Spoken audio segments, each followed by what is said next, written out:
Assalamualaikum warahmatullahi and good morning. Can you hear me? Ya, Dato' Imam boleh. Very Okay, clear. okay. Sekejap ya, Loud and nak clear. tunggu Nick sekejap. Okay. So how are you, Dato' Imam? Gabra. Gambar. Nervous, nervous.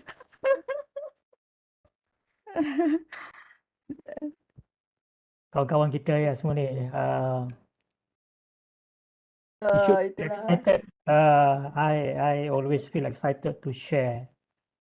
Tapi Very of course lah excited. kadang-kadang ya kadang-kadang kita tak pasti sama ada apa ni kita dapat bagi apa orang kata dapat memenuhi expectation ataupun memberi value kan.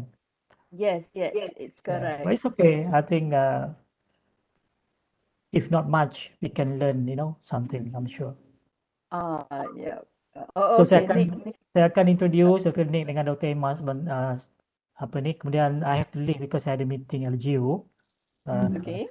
sebentar lagi, kemudian nanti uh, kalau rasanya mungkin tak sempat nak join balik kot, tapi mungkin sebelah petang lah kot, meeting whole day kan. Alright. Dr. Emma, slide ready? So semua dah ready Uh, ke? Dah ready? Okay. ready, So insyaAllah ready. jam menunjukkan pukul 9:01. So mungkin kita boleh mulakan. Bismillahirrahmanirrahim. Assalamualaikum warahmatullahi wabarakatuh dan selamat sejahtera. Dan mungkin tidak lewat untuk saya mengucapkan juga selamat Hari Raya pada semua rakan-rakan kaum muslimin dan muslimat ya. Kita masih lagi dalam suasana Hari Raya dalam minggu kedua uh, masuk minggu kedua kan, ataupun dah ya dalam 2 minggu lah kita berhari raya. So hidup perlu diteruskan, kerja perlu diteruskan, tugas perlu diteruskan walaupun masih ada mood hari raya. Cuma saya rasa pada tahun ini mungkin tak ada lagi orang kata apa, kita sibuk dengan open house dan sebagainya. So let's get down to work. uh, saya mengucapkan mengalu-alukan semua peserta, uh, rakan-rakan pensyarah yang dapat hadir dalam webinar kita pada pagi ini. Selamat datang. So ini adalah merupakan program webinar yang dibawakan oleh Pusat Pembangunan Kecemerlangan Akademik Webinar series oleh Center for Development of Academic Excellence CDAE yang dibawakan khusus pada staf akademik USM, tetapi kita juga buka kita juga berkongsi dengan rakan-rakan akademik di luar sana. Jadi program ini juga disiarkan secara langsung di dalam YouTube, live streaming dalam YouTube. So teknologi telah membolehkan kita buat siaran langsung bukan lagi TV program saja boleh buat siaran langsung, program kita pun boleh buat siaran langsung. Jadi hebat, ilmu dapat dikongsikan dengan semua. Okey, jadi saya ingin mengucapkan terima kasih kepada our speakers pada hari ini, iaitu Dr. Emma Izzati Zulkifli dan juga Dr. Nick Hadian Nick Azman. Mereka merupakan pensyarah dari Pusat Pengajian Pengurusan School of Management dan antara pensyarah yang sangat dedicated, sangat passionate dan menyokong agenda micro credential dan juga MOOC USM walaupun dalam kesibukan kita menjalankan tugas-tugas harian seperti mengajar dan juga hal-hal yang berkaitan dengan akademia, tetapi Dr. Nick dan juga Dr. Emma juga aktif terlibat dalam membangunkan micro credential program micro credential dan juga MOOC. Mereka juga terlibat turut serta dalam MOOC challenge tahun ini, di samping terlibat dalam membangunkan program online dengan pihak luar seperti M-Bank dan sebagainya. Jadi mereka telah mempunyai pengalaman sedikit sebanyak untuk membangunkan bahan-bahan atau konten digital utamanya video. Dan Alhamdulillah Dr. Emma dan Dr. Nick sedia dan sudi berkongsi dengan kita semua kemahiran yang telah mereka perolehi dan pengalaman yang mereka telah perolehi. Dan saya rasa ini suatu yang perkara yang amat-amat baik dan amat bermanfaat, ya. Saya mengharapkan ramai yang akan dapat join pada pagi ini, terutamanya mereka yang terlibat dalam MOOC Challenge 2021 dan juga mereka yang terlibat membangunkan konten untuk micro credential, ya. Sebab Dr. Nick dan Dr. Emma akan berkongsi pendekatan yang mereka gunakan, terutamanya dengan menggunakan smartphone untuk menghasilkan video. Tapi pembangunan konten dalam bentuk video, saya rasa mungkin besok, ya, Dr. Emma, ya. Besok is the main session. Tapi pada hari ini, Dr. Emma dengan Dr. Nick akan berkongsi tentang tajuk yang lebih umum dan saya rasa sangat-sangat menarik. Saya kalau boleh nak dengar ni sampai habis, tapi sebab ada meeting, Becoming Gig Educator, ya. Saya percaya anda semua maklum tentang istilah gig economy.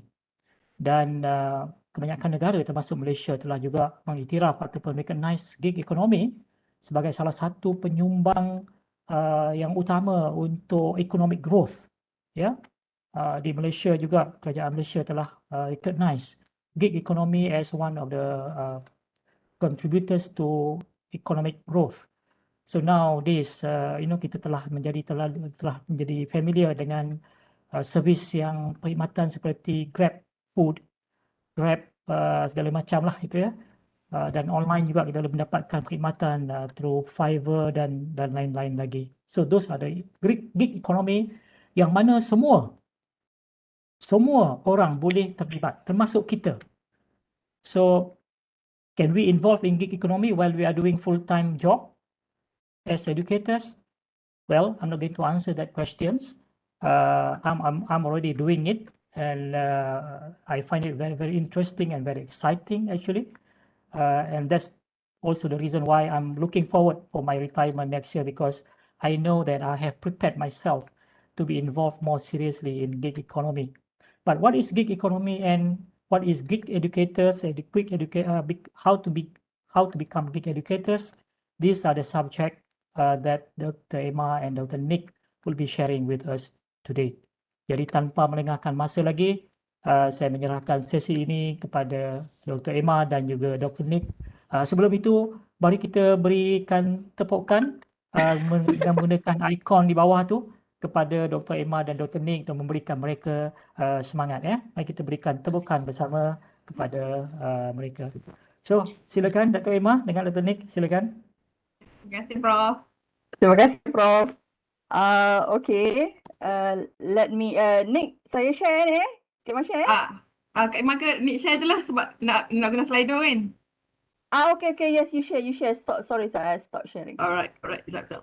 Okay, while waiting for Nick to share, Assalamualaikum and good morning everybody. Nama saya Emma, my name is Emma.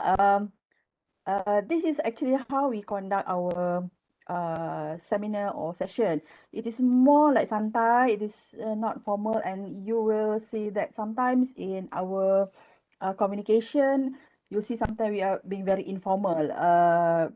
Because I think breaking the in doing micro credential, doing video things actually need something that you need to break the formal language kind of command lah kan. So okay, for those who are new and do not know me, I am Emma. I am from school. We are actually from School of Management, and my so-called expertise is under finance. Me is conventional finance. And Nick, do you want to introduce yourself? Boleh juga. Bismillahirrahmanirrahim. Assalamualaikum. Saya Dr. Nick. Biasanya orang panggil Nick pun ada, panggil Dian pun ada, Nick Hadian pun ada. My area of expertise Islamic finance, especially in Islamic social finance.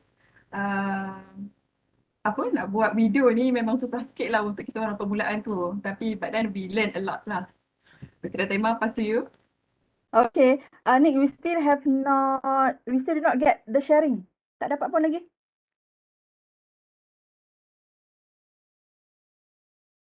Cannot get. Reshare, try to reshare.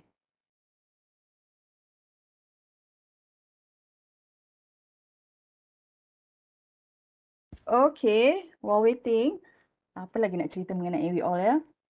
Um, Okay, the screen is coming. okay, actually we started actively lah. We started actively doing YouTube video recording during MCO 1.0. Okay, at that time because first no Nick, we still cannot see. At that time because everybody was like yelah did our online session with students, and then entah macam mana we think like macam I myself think that nak try lah to upgrade uh, my videos kan, and the main objective is like to share my knowledge. Of course, our knowledge, if we deliver it in class, it is like more intense, more serious kind of knowledge. However, I think there are some parts of our knowledge that can be shared out with outsiders. So that's why we came out with a YouTube videos lah. Okay, so Nick, you start Nick eh? Okay, boleh nampak dah. Okay, yeah. Alright. Okay. Right. Bismillahirrahmanirrahim. So this is basically about us as senior lecturers, final researchers, and also we are from micro credential committee. We have been assigned by CDE as a QC committee also, quality control for micro credential. And then this is our YouTube channel. We have the tema there. The tema banyak sangat dia buat kat YouTube dia tu. All teaching material semua dia share kat situ. Me pula yang anak saya pun saya share kat situ juga. Alright, so nanti lepas ni boleh like and subscribe ya. Promote. Okay, Dr. Imam mungkin nak say something about this? Okay, a bit on my YouTube channel. Actually started channel on 2017. However, it was not like tak adalah professional. Macam lah sekarang professional pun kan. No, it was like very very basic because at that time I wanted to sampaikan something to several students. So I said that rather than occupying my storage, my phone storage, better I use cloud storage. So that's why I masukkan YouTube. I created my YouTube channel in 2017. And then started actively during MCO 1.0, as I told you just now. And then after that, right now, number of videos, I have around 50 plus videos. However, not all videos I shared with everybody. For example, dalam there we have videos that we work with outsiders like Bank Rakyat, things like that. So of course, we cannot share them to public, but I'll share with you a bit on our storyboard with Bank nanti, okay? And then up to now, I have subscribers, 238 subscribers. Well, I do not actually, I do not actually, I'm quite actually overwhelmed because, as an academic, you are not like Cik Nom or you are like Khairul Aming or that subscribers, that kind of YouTubers. We are academic YouTubers. Jadi saya sedar diri yang our content is more like serious content, or not everybody would like to have would like our how to say, yeah lah, our content is not an easy listening content, things like that lah. All right. And then, however, I'm so surprised that one of my videos that is fintech in Malaysia, right now I have 1,400 uh viewers, 1,400 viewers. It's just a short short content je, around 6 minutes, but it gained. And actually, when I read from the comment, lots of them thank me for making it simplified. This thing, this thing. So, yep. However, the cabaran using the YouTube, uploading in YouTube adalah, uh, sometimes you get nasty comments. Alright, tapi tak apalah, apa-apa je lah kan. Nasty comments is always there, whether you do it right or do it wrong. Okay, always there. It helps to it helps us to improve ourselves. But secondly, yang agak frustrated sikit, when you get the retention rate tu. I mean, out of 100% of the time, sometimes you can see from the YouTube analytics, for each video, maybe setakat orang hanya tengok setengah je. Out of 6 minutes, for example, people tengok dekat 3 minutes je. And then habis, diorang hilang, disappear in the midst of clouds, something like that. Okay, so that is another challenge yang always make us think how to, kalau public macam tu, macam mana pula our students kan? So, are we that boring or are we that teruk sangat that sampai retention rate hanya 50% saja. So, those are the things yang keep us macam kita improve lah, kita improve. So, I dengan Nick selalu bincang, okay, macam mana kita nak improve, how to improve our videos lah. Okay, next Nick. Sometimes kita rasa kita punya video tu dah elok dah cantik dah okey dah, macam expert dah ni yang dah buat ni. But then when receiving comments from audience, diorang kata boleh tak slowkan sikit cakap tu, boleh tak slowkan sikit you punya delivery tu, because sometimes diorang tak boleh nak catch up apa yang kita sampaikan. Sometimes the audience also asking about boleh tak letak subtitle sebab you punya pronunciation tak best lah. So that kind of ada ternik orang cakap tu. Saya tak tahu lah, memang cakap laju, jalan pun laju Prof. Dia mengandung je jalan slow sikit. Apa? Orang kata, itulah, that kind of thing. Sampaikan satu tahap tu, saya kena letak macam Dr. Emma letak dekat depan tu, jangan laju sangat. Jaga speed. Orang kata dulu bawa kereta 120, sekarang bawa 60 ke 90 je. So that kind of thing lah, bila kita nak control kita punya speed of delivery tu, saya terus letak kat depan tu, kat depan kamera, control. Okay. So, okay, this is a sharing about our montage. Okay, montage is actually one of the important things dekat dalam kita punya video. Before preparing our video, we need to have actually the montage, because the montage ni adalah pengenalan diri kita, who we are. Then bila orang tengok kita punya montage tu, orang tahu, wow, dia ni daripada section ni, cantiknya montage dia. Macam professional ni montage dia ni. So daripada montage tu, dia orang akan macam recognize lah. And then it's forms of branding. Oh ni kalau pasang the YouTube channel dia, terus nampak montage ni for the first layer tu. Orang kata, oh ni Dr. Nick punya, oh ni Dr. Emma punya, ni Prof Karim punya. So montage ni is a very important thing lah to have. But don't worry, we'll teach you about montage maybe tomorrow. InsyaAllah Dr. Emma ya? InsyaAllah. Alright. Okay, let me play this montage. This is Dr. Emma punya montage. Self-claim, it's okay.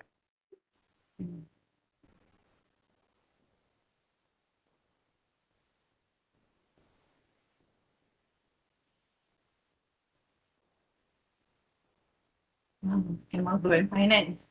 Okay. Any comments about this montage? Tak ada suara? Tak ada voice. Allah sedih yang tak ada suara. It's okay. Okay, proceed Kak Dr. Emma. Okay, this is my montage. Tapi suara saya dengar Dr. Emma? Suara dengar. It's just that audio. It's okay. Alright.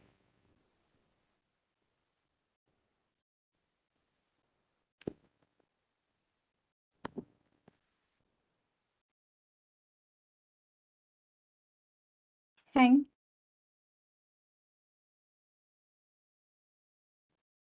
Oh. Okay.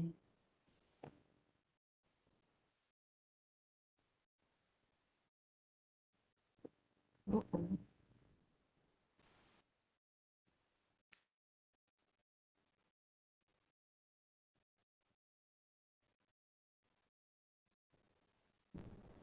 Facial motion code. Tak apalah. Tak apalah facial emotion. Okay, tak. Okay, tak apa. Alright, tak apa nanti bila you all tengok kita orang punya YouTube nanti, insyaAllah dekat each for our video tu kita orang for the first appearance tu adalah kita orang punya montage. Nanti boleh tengok kat situ juga. Okay, before we start, we would love to know in one word, how do you feel today? Okay, boleh scan QR code kat situ. Nampak ke QR code? Dah tengok nampak tak? Nampak. Okay, boleh scan kat situ QR code.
Pipi, Allah sabar je.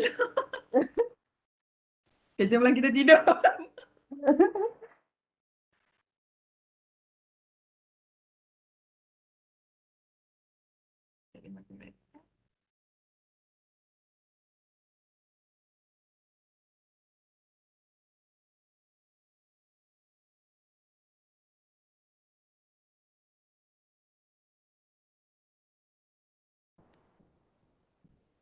Input.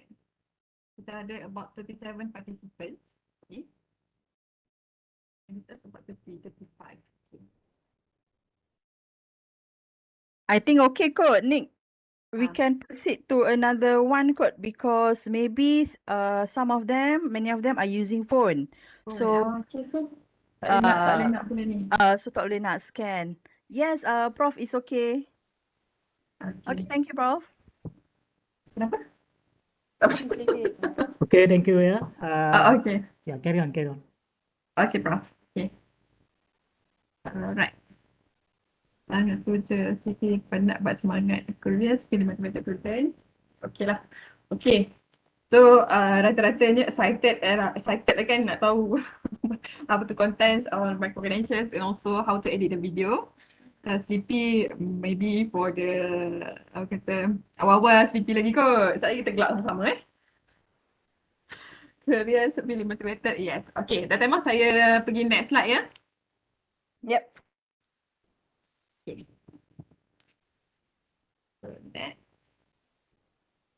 Okay. Next question. Next soalan adalah, what do you expect from this workshop?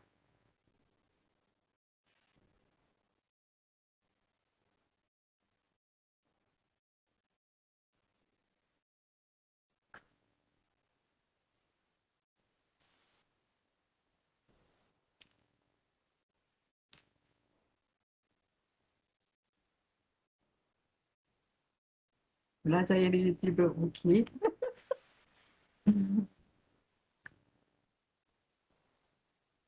Okay. So, orang pun tak ada YouTuber lagi ni.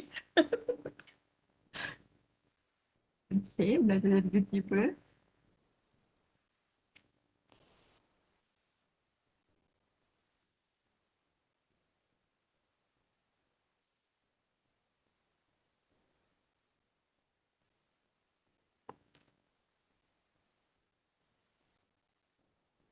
Itu with the current generation, okay. My teaching video, okay. The edit Dah video pakai. yang bling-bling. Aduh, nak bling-bling Okay, ya. okay. Nak bling-bling.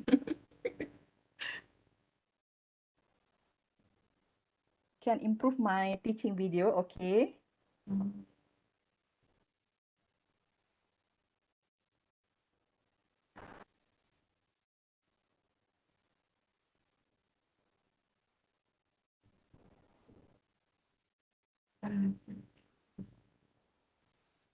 Enhance creativity. Right. Okay.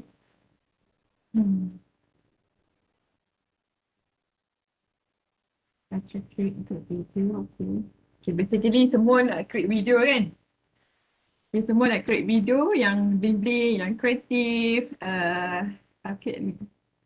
And while making the video with our creativity, we can deal with current generations. And at the same time, we take an advantage to be YouTubers ataupun edutubers.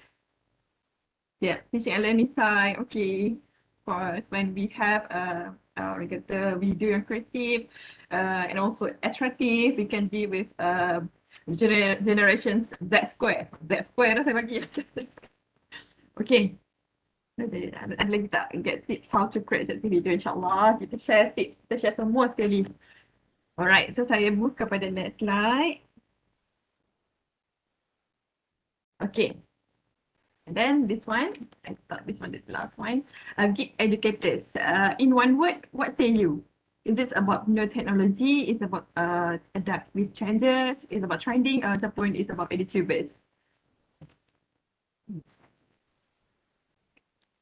Oh, not ni main scan-scan ni. Student saya suka-suka scan-scan ni.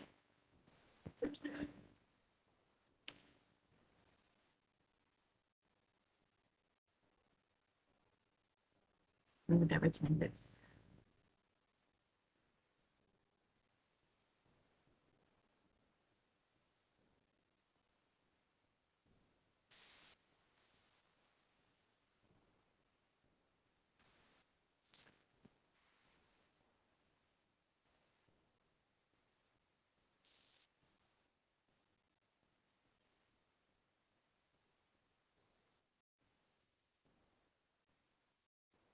Training compete dengan no teknologi tu.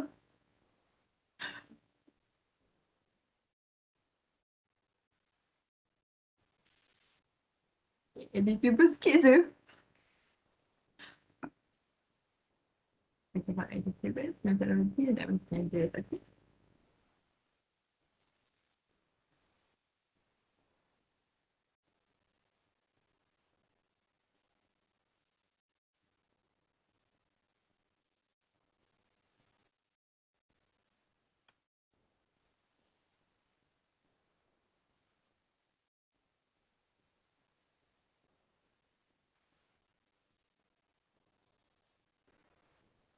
Adapt with changes, dominasi ni nak time lah. Semua nak berubah ni nak.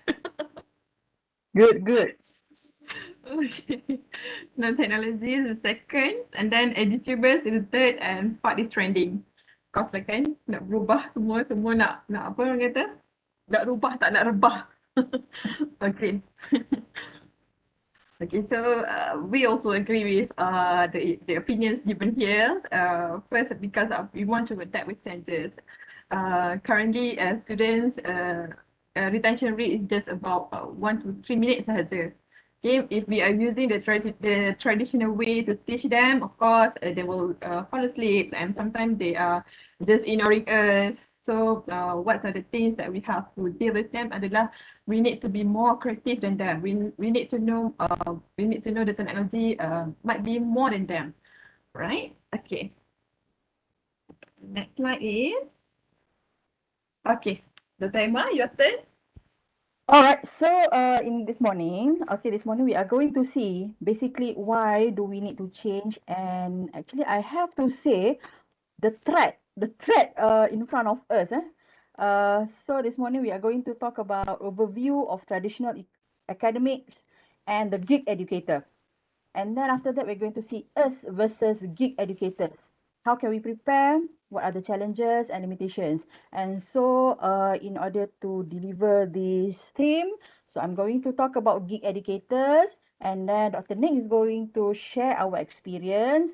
Dr. Nick is also going to share the support system, technicalities, and then challenges, and sorry, and then also I'm going to share with you the quality and what we are looking forward with micro credential, because I have to say that there are some people that say that, oh no, micro credential is going to be a short term only. Once other VC comes in, ataupun once after Professor Karim leave us, then it's going to be another thing pula. But I believe, we believe that micro credential is going to stay on, because micro credential is going to be can be one of the main income generation resource for university.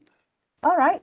So, and then after around 11 o'clock tu nanti, we are going to talk about a bit technical, the digital story, and then after lunch, okay, you guys are going to do the script, and we are going to hear your script. Okay.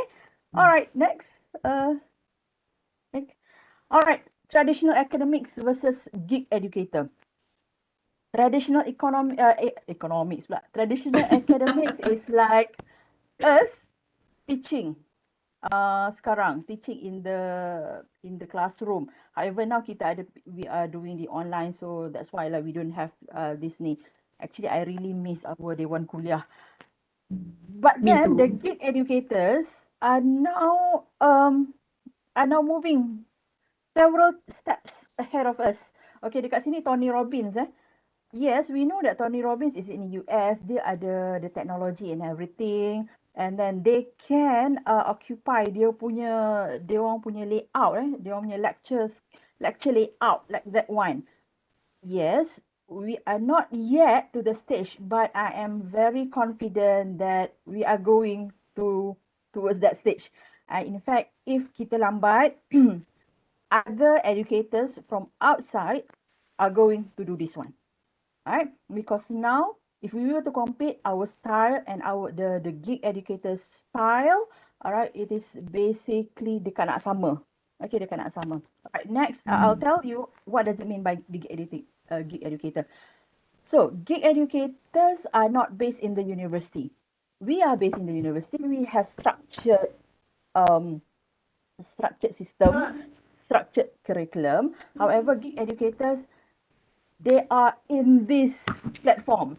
I'm sure everybody knows about this one. Udemy, Coursera, Khan Academic, Allison, and you know, inside there are several resources of several sources of people come from everywhere teaching one subject, teaching, for example, one topic, but in different in level of language and knowledge. So gig educators are now membanjiri this platform, and I'm just afraid that in the future we uh we in university, if we do not change, and we are afraid that people will jadi student more dalam this platform compared to our university, compared to enrolling to our universities. Okay, next. Dian. Okay, this is one of the cases of gig educators. All right, the rise of gig educators. I know by now you already know him. Tak handsome, tak apa, janji kaya. Okay, DDNK, Datuk Dr. Nazri Khan. Datuk Dr. Nazri Khan started with vast working experience. Okay, he was he studied investment analysis like I did, investment analysis like last time. Okay, he had vast working experience, and then he climbed to another stage, TV and media personality, where this is where he get attention, and then now he is conducting online class. And obviously, based on his working experience, he get more attention than I do. I mean, of course, my class is this because my class is is just for what? 30 people, 40 people, but then DDNK managed to deliver his lesson, his knowledge throughout everybody. Yang tu yang kita nak actually, because when we come back to our the objective why we teach is because we want to share our knowledge to as many as possible audience kan. So DDNK did that, and I am very sure tak lama lagi dia akan ada academy. Okay, dia akan ada academy. So, alright, next case. So kita nak jadi DDNK, kita dah lah handsome, kaya pula tu. Maybe we can have that tagline. Alright? Kita comel kan? Comel kaya pula tu. Comel kaya pula tu. Maybe we have to have that tagline. However, okay. The second case is the rise on the rise of gig educators in Malaysia. Case 2 is the Patriots. Okay, I've been following the Patriots in Facebook. Alright. They are now online publication company. They started with two passionate writers, and these two passionate writers, they wrote about patriotic things. They wrote about history things, okay? And then in 2021, they managed to gather 170 writers all over Malaysia. 170 writers in 2021, and right now their traffic engagement, the average viewers, average readers in their Facebook page, in their website, achieve around 2 million per month. Can you just imagine? The knowledge has been spreaded, and with the knowledge, although okay lah, the reliability of knowledge is maybe can be questionable. However, the main essence is they manage to spread their influence, their say, to especially to the millennials, to the younger generations. Okay. Just imagine traffic engagement 2 million per month, and now they are going towards doing TV programs. Okay. Actually, we have the numbers. In university we have numbers, but then we did not tap into that potential. We did not use that potential to spread awareness, to gauge our influence to young millennials. All right, the third one. Okay, the third one. I'm sure you have seen him, Mat Lutfi. Kan? The rise of gig educators in Malaysia, another ML Studio from Facebook. I also follow the Facebook. He started in 2018 solo, all right, when he studied in Perth. So he did content, ringan content ringan. Now, I think he compiled many presenters, and the presenters, unlike tadi Patriots, they did in terms of writing, but ML Studio, diorang panggil presenters, and then the presenters cakap in YouTube or in the videos. And currently he has 1.05 million subscribers in the YouTube. Okay, these are what I said I call gig educators. Others gig educators are like, if you camera photography thingy, you might have heard of Saiful Nang. Okay, Saiful Nang. Saiful Nang also now having his own academy. And then you have heard about Kokom. Kokom is now having his own academy. And kita tahu, and then kita tahu, okay, kita tahu now when everybody wants to learn, they want to learn fast, they want to learn something mesti jadi punya. Okay, they did not want to hear things like yang tak perlu, they ditch it. They want to jump straight to how to make money, how to do good videos, how to buat iklan, things like that. All right, next.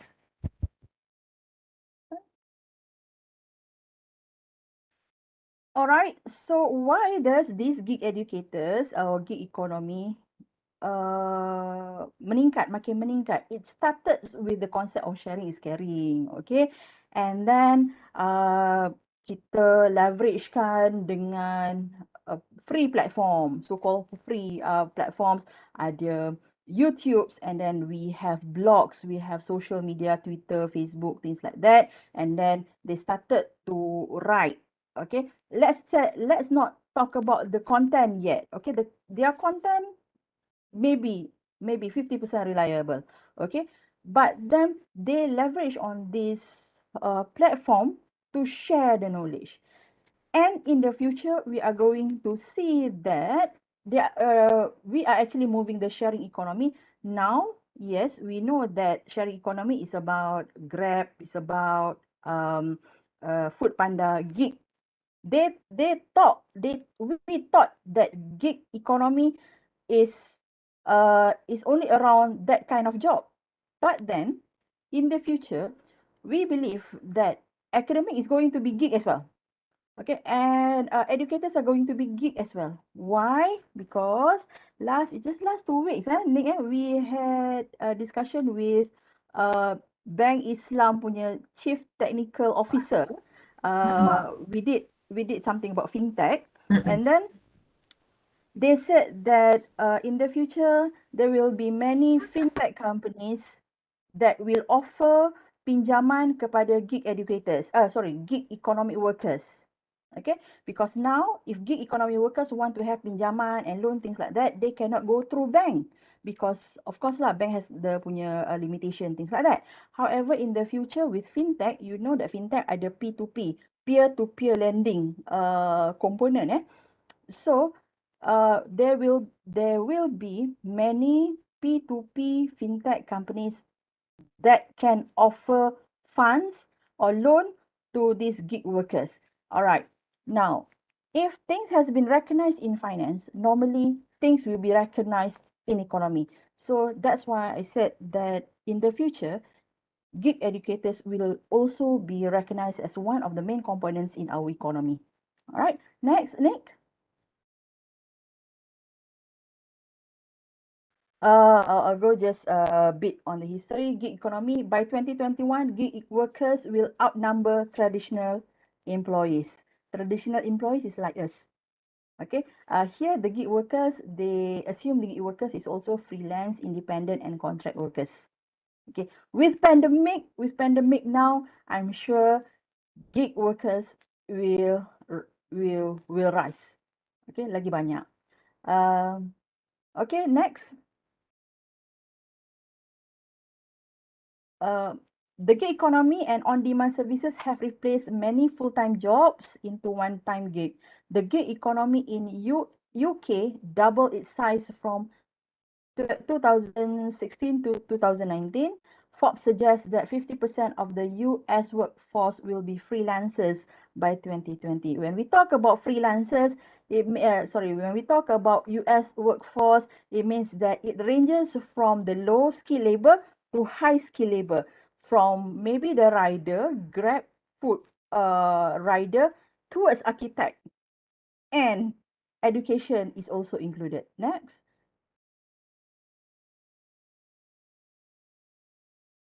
Okay. This is gig traditional worker incomes by industry in the US, and see number education is at number 1, 2, 3, 4, 5, 6, 7. Education is at number 7. It means that the transformation of education um, education delivers or teachers or academics like us is now gauging at 20%. And I am sure that it will rise as well. So it left us question, where are we going to be in the next future? Are we able to compete with gig educators in the futures? Can we, when we deliver, we we can we actually manage to uh, sampaikan tak apa yang young millennials want? Because dalam kelas normally when we craft our subject, learning outcomes all comes from us. Okay, we did not ask students what do they want. Okay, so gig educators captured that side of demand, and that's why uh, ramai millennials go to them. Okay, next. Okay, we can this one we can ni kan? Nick, proceed, Nick, teruskan, continue. All right. So how can we beat them? We can beat them.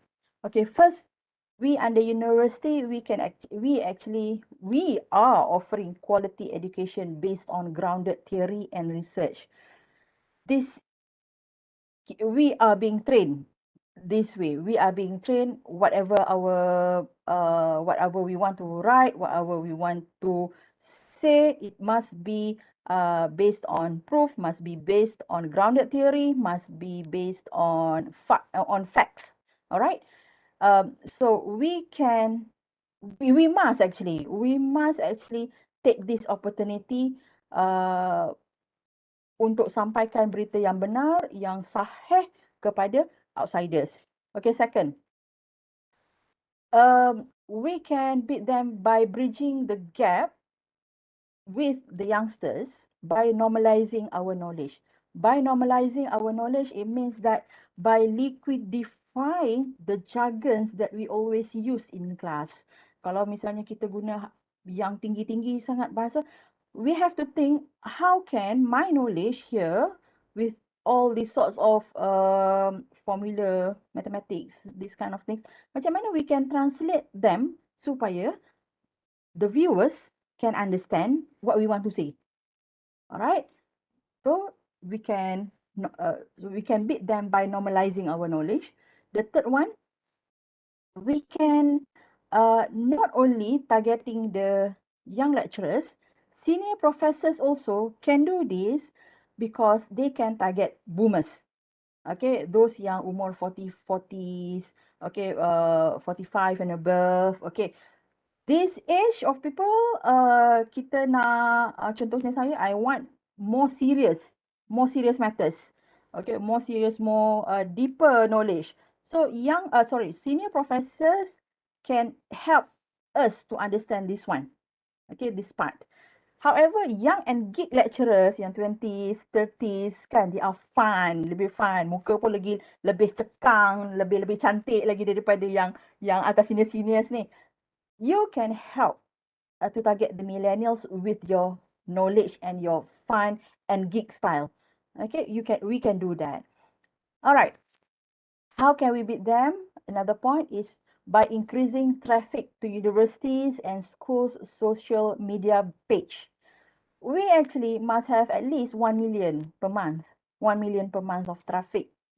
Uh, so in order to have 1 million ni, one strategy that they have been using adalah always updating their contents. If we were to work in silo, we cannot get 1 million. The most that we can get is what, 20 plus likes ataupun 50 likes. That's it. Okay, unless you are like Cikgu Muhammad Fadli. However, with Cikgu Muhammad Fadli also, the famous Cikgu right now, Cikgu also, he has his own team and his content always changes. We cannot afford to do that. Okay, in silo, because kita ada mengajar, we have to do research, we have to do micro credential, we have family to attend to. However, university can do this by having scheduled presenters from various disciplines. We just imagine if kita punya USM page, FB page, every day, for example, Monday, we have presenter, 5 minutes, 10 minutes only.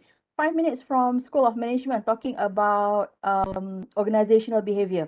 And then the next day, 10 minutes from School of Mathematics talks about simple things. I do not know kenapa you kena ambil mathematics, for example. And then hari Rabu, we have another person from arts.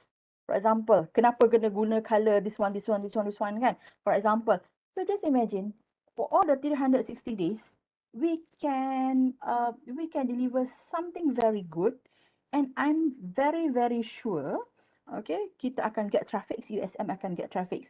With high traffic, okay, last time in economy, in order for a country to grow, kita kena ada big market, okay, big market. But now in online economy, our big market is reflected by big audience, big traffic engagement. So if we can have big traffic engagement, then kita boleh roll out our micro credentials.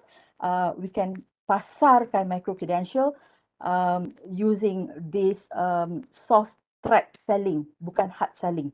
Hard selling, it means that macam kita tunjuk kita punya iklan, okay, kita ada micro credential, things like this one, this one, this one, this one. Okay, tapi soft selling is like it is a byproduct. Okay, it is a byproduct. Every day kita get traffic engagement, and then through traffic engagement, if diorang berminat untuk tahu lebih lanjut, okay, you can engage in our micro credential, because micro credential is a platform where you can entertain thousands of students anywhere, anytime. So that is one, that's why I said that it can be one good income resource. All right, next, Nick. Oh, sorry. We can leverage on micro-credential to deliver on-point how-to subjects. Maybe with micro-credential, we remove the theoretical part, but we go to how-to subjects, because millennials, they want the fast, sharp content. Okay, we might reserve some micro-credential for that talks about theories. Okay, but then untuk if kita nak get many audience, many students, we go to the how-to subjects lah, how-to micro-credential how-to subjects. Okay, next. So basically our global mission lah, kan, global mission. We would like to encourage, me and Dr. Nick would like to encourage all Malaysian educators to become geek educators. We must flood the internet with grounded knowledge, because as I said just now earlier, contents that been sent by some influencers are rubbish, sampah. And we must have, kita ada tanggungjawab untuk sampaikan knowledge yang betul kepada mereka. So that's why we must flood the social media, we must flood the internet with grounded knowledge, so that next time bila orang cakap, okay lah, kita nak cari knowledge yang betul, okay, kita go to page USM, kita go to USM page. Okay, tak adalah dia pergi mana-mana influencer yang pergi TikTok ke, things like that. Alright, so hopefully we can give something good to society through internet. Okay, next, Nick.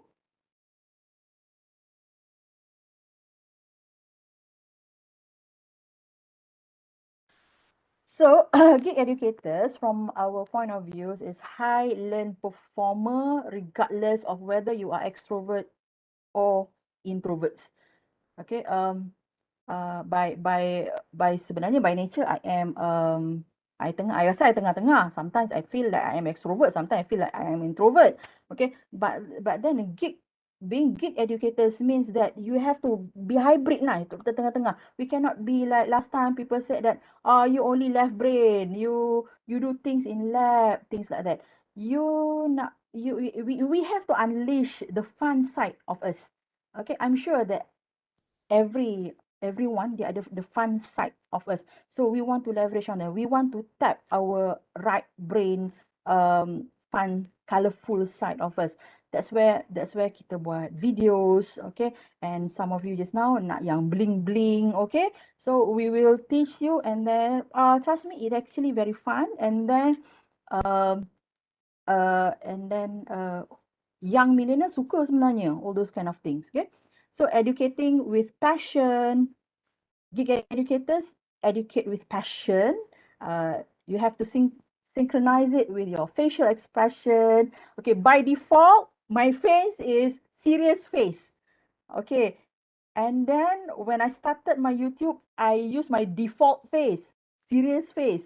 Okay, but then bila I tengok, I get review from my husband and kata, and then he responded, tak ada siapa nak tengok kalau muka macam ni. Alright, because Yalah, orang tak nak tengok kalau orang muka serius, muka yang tak welcoming, right?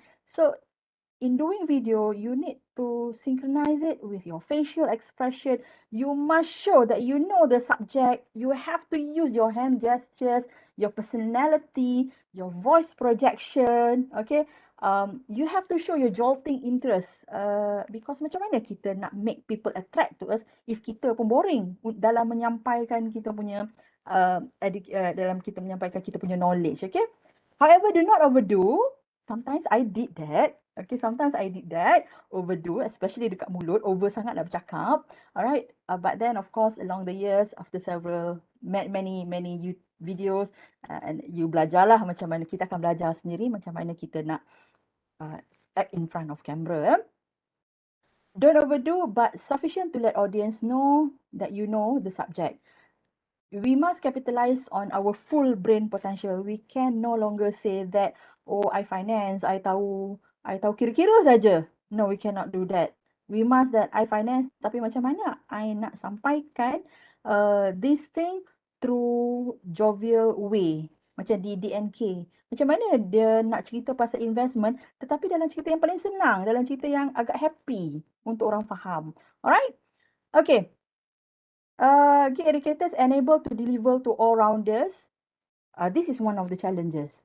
Can we deliver topic using T20 jargons at T20 wavelength? This one can be inilah senior professors. Maybe kita nak need to take consideration this one. Can you deliver the topic to professional but non-academic? This is for M40. And many of people now M40 at brain, bukan M40 dekat ekonomi. M40 at brain. Maknanya they orang pandai but they are not expert. So boleh tak kita deliver the topic to professional but in non-academics? Okay. And also, can we deliver the topic to B40? Bila kita on investment, for example, on foreign direct investment, if we know how to tell it to T20, to M40 and B40 using their own wavelength and their own level of language, it means that we are expert. For me lah, I think we are already expert. Dengan mak kita boleh cakap pasal FDI. Dengan academics kita boleh cakap pasal FDI. Dengan businessman pun kita boleh cakap pasal FDI. So if we can tap all this, insyaAllah we are said to be expert lah. Alright, wallahu alam. Okay, next. Okay, we know that OBE, things like that, and we refer to Bloom's taxonomy kan. Remember, understand, apply, analyze, evaluate, create, things like that kan.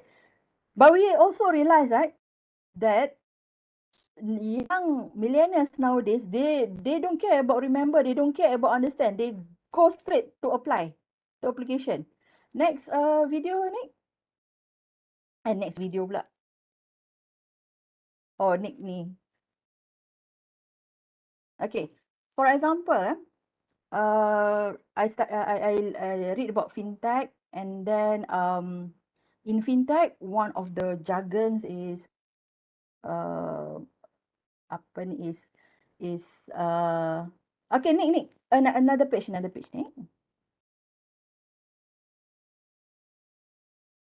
Lagi another page. Lagi Alright. Minecraft. Okay. Here, yep, betul. Okay. Okay. I know about the concept of sandbox framework at the age of 43 because of fintech, because I learned about fintech. Okay. However, my son already know about sandbox framework when he was 8 years old because he play Minecraft. Okay. Did they read about how to play? No. Did they read about what is sandbox framework? No. Did they memorize things in the framework? No. They just do.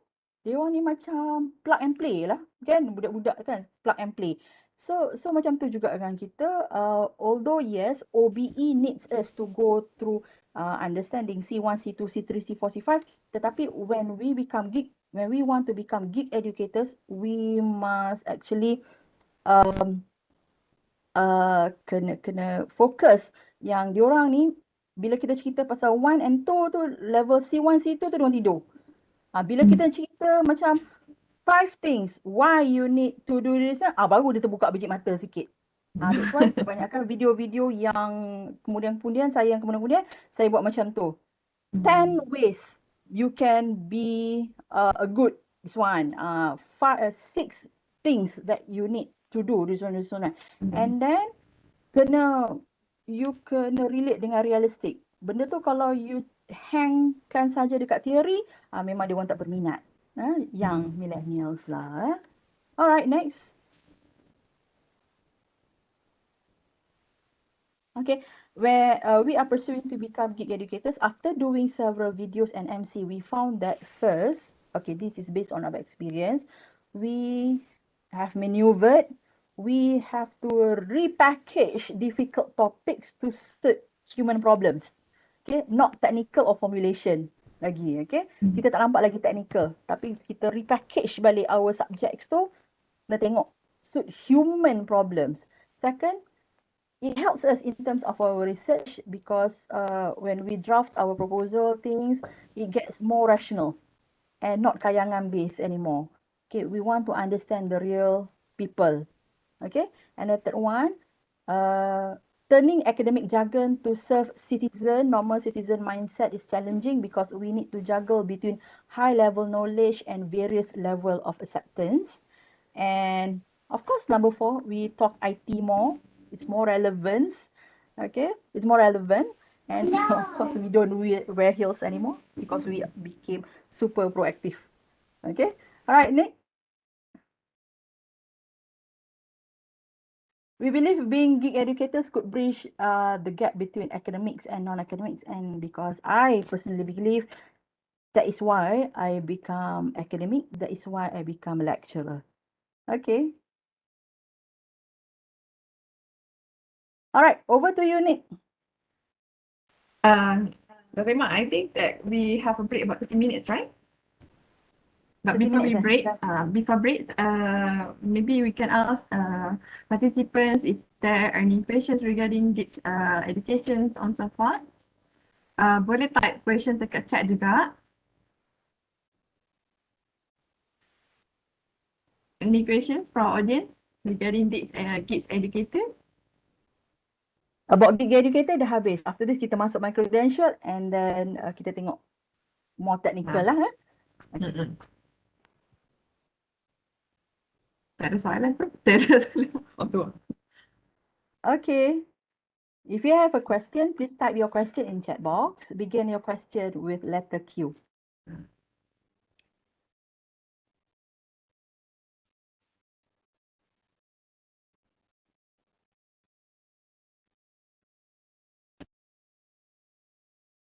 Kita terus kot ni. Boleh kot ni.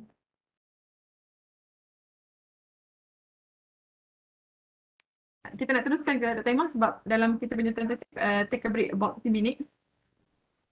Pasal kita baru start pukul 9. 9, 10, 10 setengah kita break kan. Hazwan, siapa yang kita punya ni? Puan Tanai.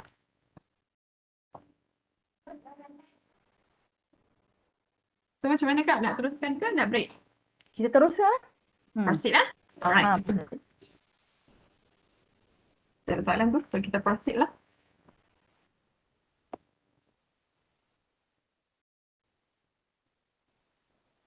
Credential.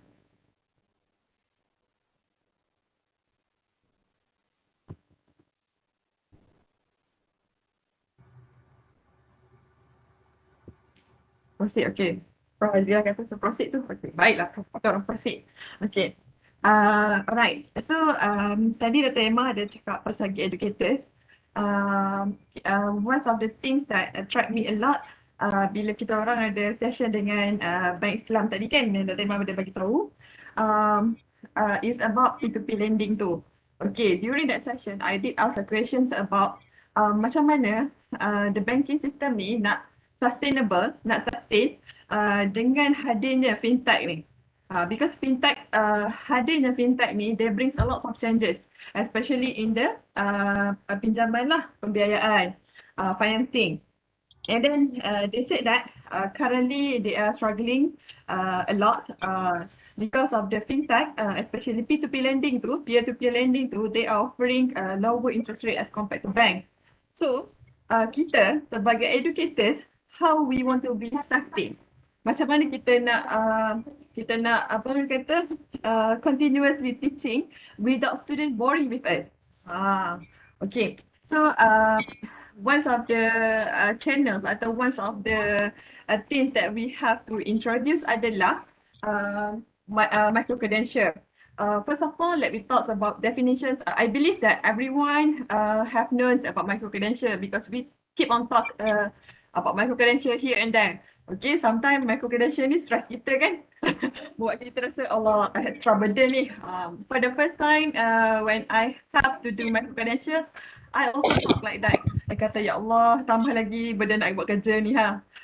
But then me and Dr. Emma, we are moving slowly but surely. Kita orang letak timeline on how to do this and this. Masa mula-mula kita orang nak buat tu, we are blurring. Apa benda nak buat ni? Macam mana nak start ni Dr. Emma? Kenapa kena buat macam ni? Kenapa dan kenapa? But then as the time go along, kita orang macam dah rasa macam alah benda ni simple je macam ni. So we need to learn on how to do this.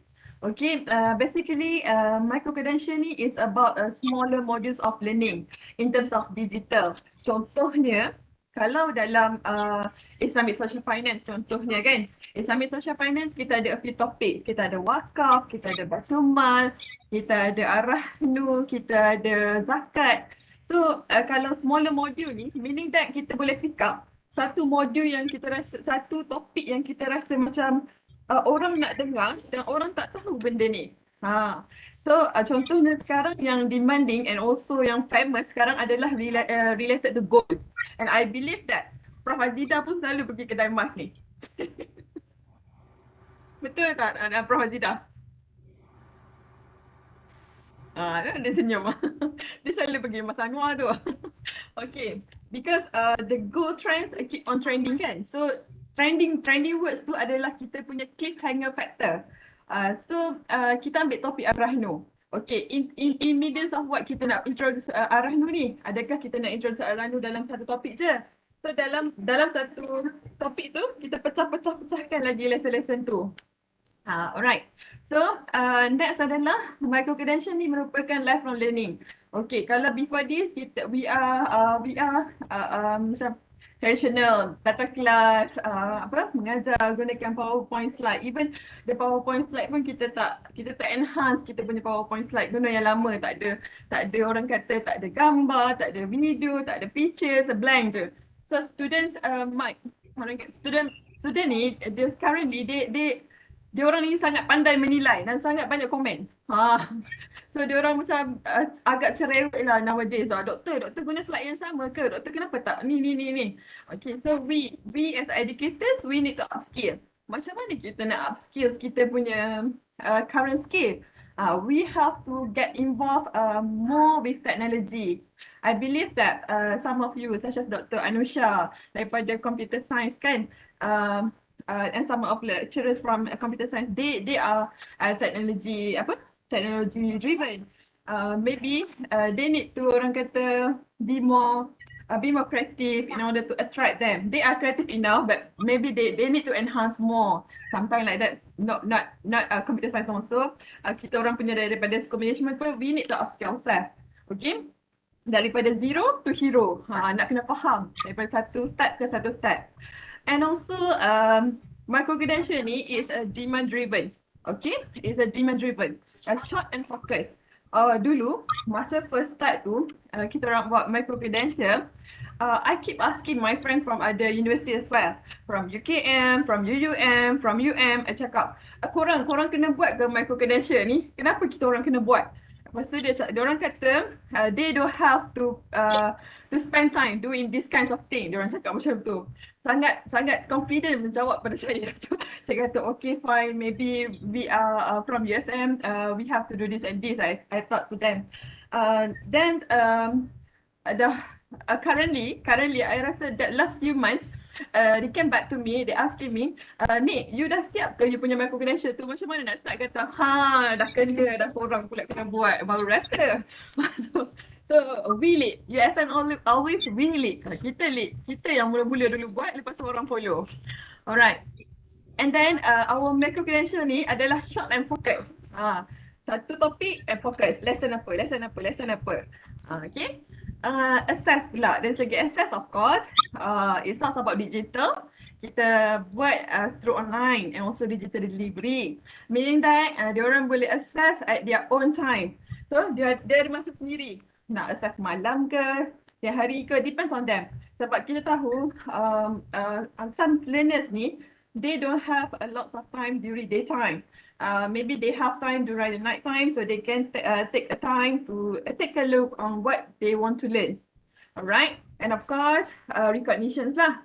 Okay, nowadays also, banyak universiti yang sekarang diorang buat duit through non-formal learning. Contohnya, diorang buat macam ni.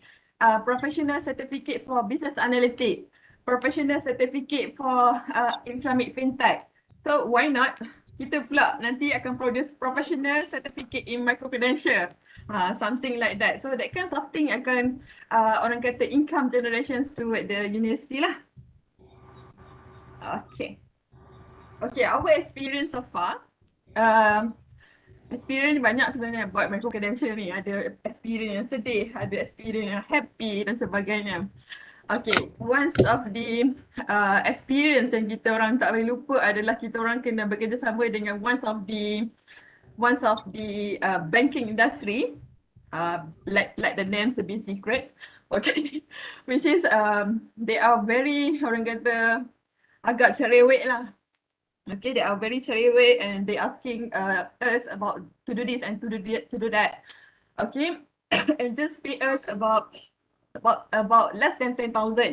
Okay, which is when we compare the price with other agency. They say that if this kinds of module ataupun this kinds of work that we have done, we should get the price about 150K. But these kinds of industry just pay us about less than 10K. Okay, yang tu kita orang tak berkira sangat lagi. So okay lah kan. But throughout the night, when we have to do our videos, when kita buat videos collaborating with them, it's really take time. It's really orang kata challenging lah. Bila kita submit, orang kata, oh macam ni, you have to do this and this and this. Okay, bila kita dah ubah, dia orang still cakap lagi, yang ni tak nak, yang ni tak boleh. Sedangkan all the thing adalah apa yang dia orang dah bagi kat kita. So basically that's the things that they want. Okay, and for your information, kalau dia orang bekerja sama dengan private agency ataupun agensi luar kan, multimedia agency kat luar tu, every changes they make, okay, they will have a charge. Tapi dengan kita as a university staff, tak ada charge apa pun. Bayar banyak tu lah, kita terima. Baik tak baik. Ni, okay, mana interrupt sikit pasal yang tu ya. Okay, semangat. Okay, when we did the micro credential kata kerjasama lah with this bank, we discovered that one thing that kita tak ada, in fact USM tak ada, adalah the budget, budget proportion. When we did the draft, we didn't actually know how much should we charge. Okay, and then based from kita try lah, tanya-tanya kawan-kawan everything they said that about 10 minutes punya video, 10 minutes punya video editing should charge 1,000. And only later that we know it should charge more than that lah. Okay, tapi because kami tak tahu and then kita pun tak tahu nak, no consultancy kan. So we had to say that we were trapped in dalam ketidaktahuan lah. It means, for example, kalau orang tu suruh edit lagi macam mana? Kalau orang tu suruh, should we charge them? Okay, if we want to charge them, setiap kali tukar nak kena charge ke? So benda-benda macam tu yang kita tak tahu. Kalau setiap kali tukar tu nak kena charge berapa banyak. So benda yang tu yang kita tak tahu. So it drag it drag daripada 1 bulan sepatutnya siap, it drag sampai 6 bulan benda tu, dan jadi kes serius jugalah. So this is, I think, CDE might want to look at bahagian itulah, the drafting, the budget of doing the micro credential, if next time kita nak buat kerjasama dengan swasta. Okay, Betul. next, sorry. Okay. Okay. Because kita daripada universiti ni, sometimes the private agency ingat kita ni macam biasa-biasa je. So we don't have any macam tak ada rules and regulations lah. Tapi before kita start kita punya orang kata kita punya kerjasama tu, collaboration especially dengan private agency, we have take a look on the rules and regulation. Nanti rules and regulations ni, the terms and condition ni kita boleh ambil dekat Dr. Khairul. Kita tengoklah what are the clause and the things yang kita boleh buat. Alright? So, okay, tadi effective input and also output. Okay, bila during the line with orang kata bekerjasama dengan few agency daripada banking, non-banking industry, and so on and so forth, which I aware that the video need to have a quality video. Okay, apa yang didefinekan dengan quality video tu, diorang nak video tu clear dari segi sound, dari segi sound effect. In fact, they really concerned about the copyright item. Just like us, we also concerned about that kind of thing. Even though we have state that ni adalah gambar-gambar dan video-video daripada free copyright material. Sometimes they don't believe us. Tak tahu kenapa. Sometimes bukan dia tak percaya. Maybe they just macam tak boleh lah sebab kita orang daripada industri ni, so kita orang takut nanti kena saman ke apa kan. So okay, tak apa, let them be, biar dia orang yang pilih gambar-gambar semua, so we don't interrupt lah on that kind of thing. Okay, then this kinds of industry also, even USM, we have our own standard. Okay, the video must have, kalau USM, kalau kita terlibat dengan buat video dekat USM Micro Credential, the video should have the, apa orang kata, the, apa tu nama dia, logo USM, logo Mood Challenge ataupun logo Micro Credential dekat atas tu. And then this kind of standard, kalau you nak join Micro Credential ataupun Mood Challenge, you can get the list, the apa orang kata, the list of the standard tu daripada CDA. Nanti orang kata dekat dalam video tu what should have in the video. Ada introduction, ada content, ada penutup dan sebagainya.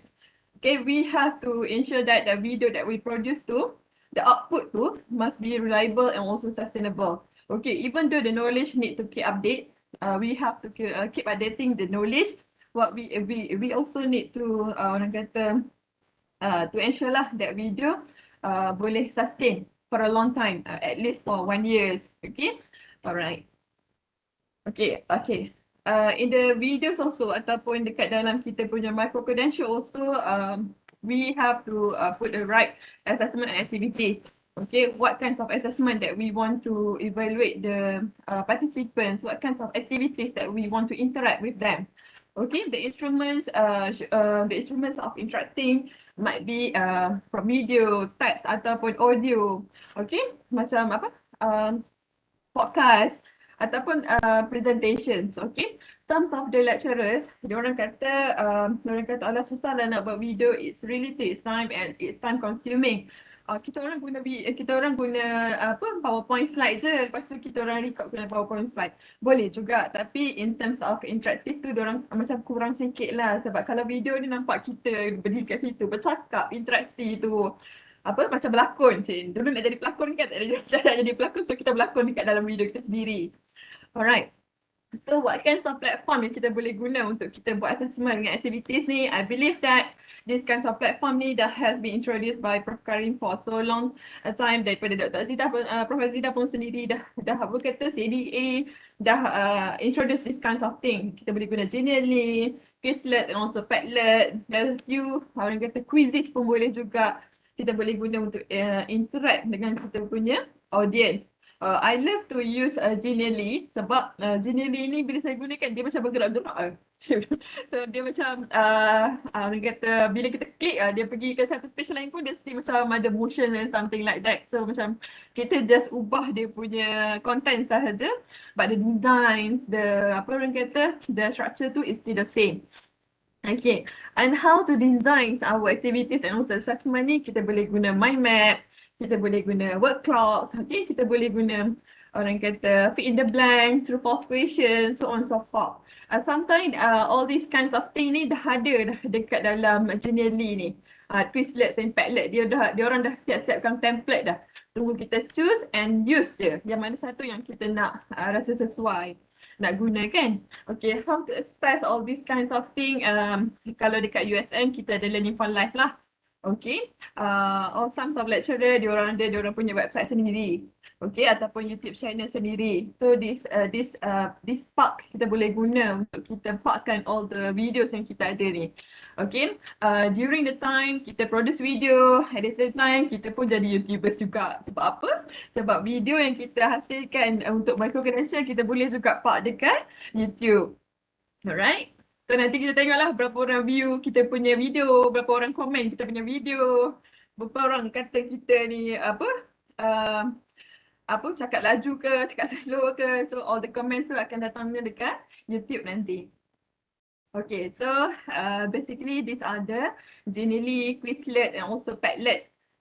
Contohlah, saya rasa semua orang dah nampak, semua orang dah tahu benda-benda ni.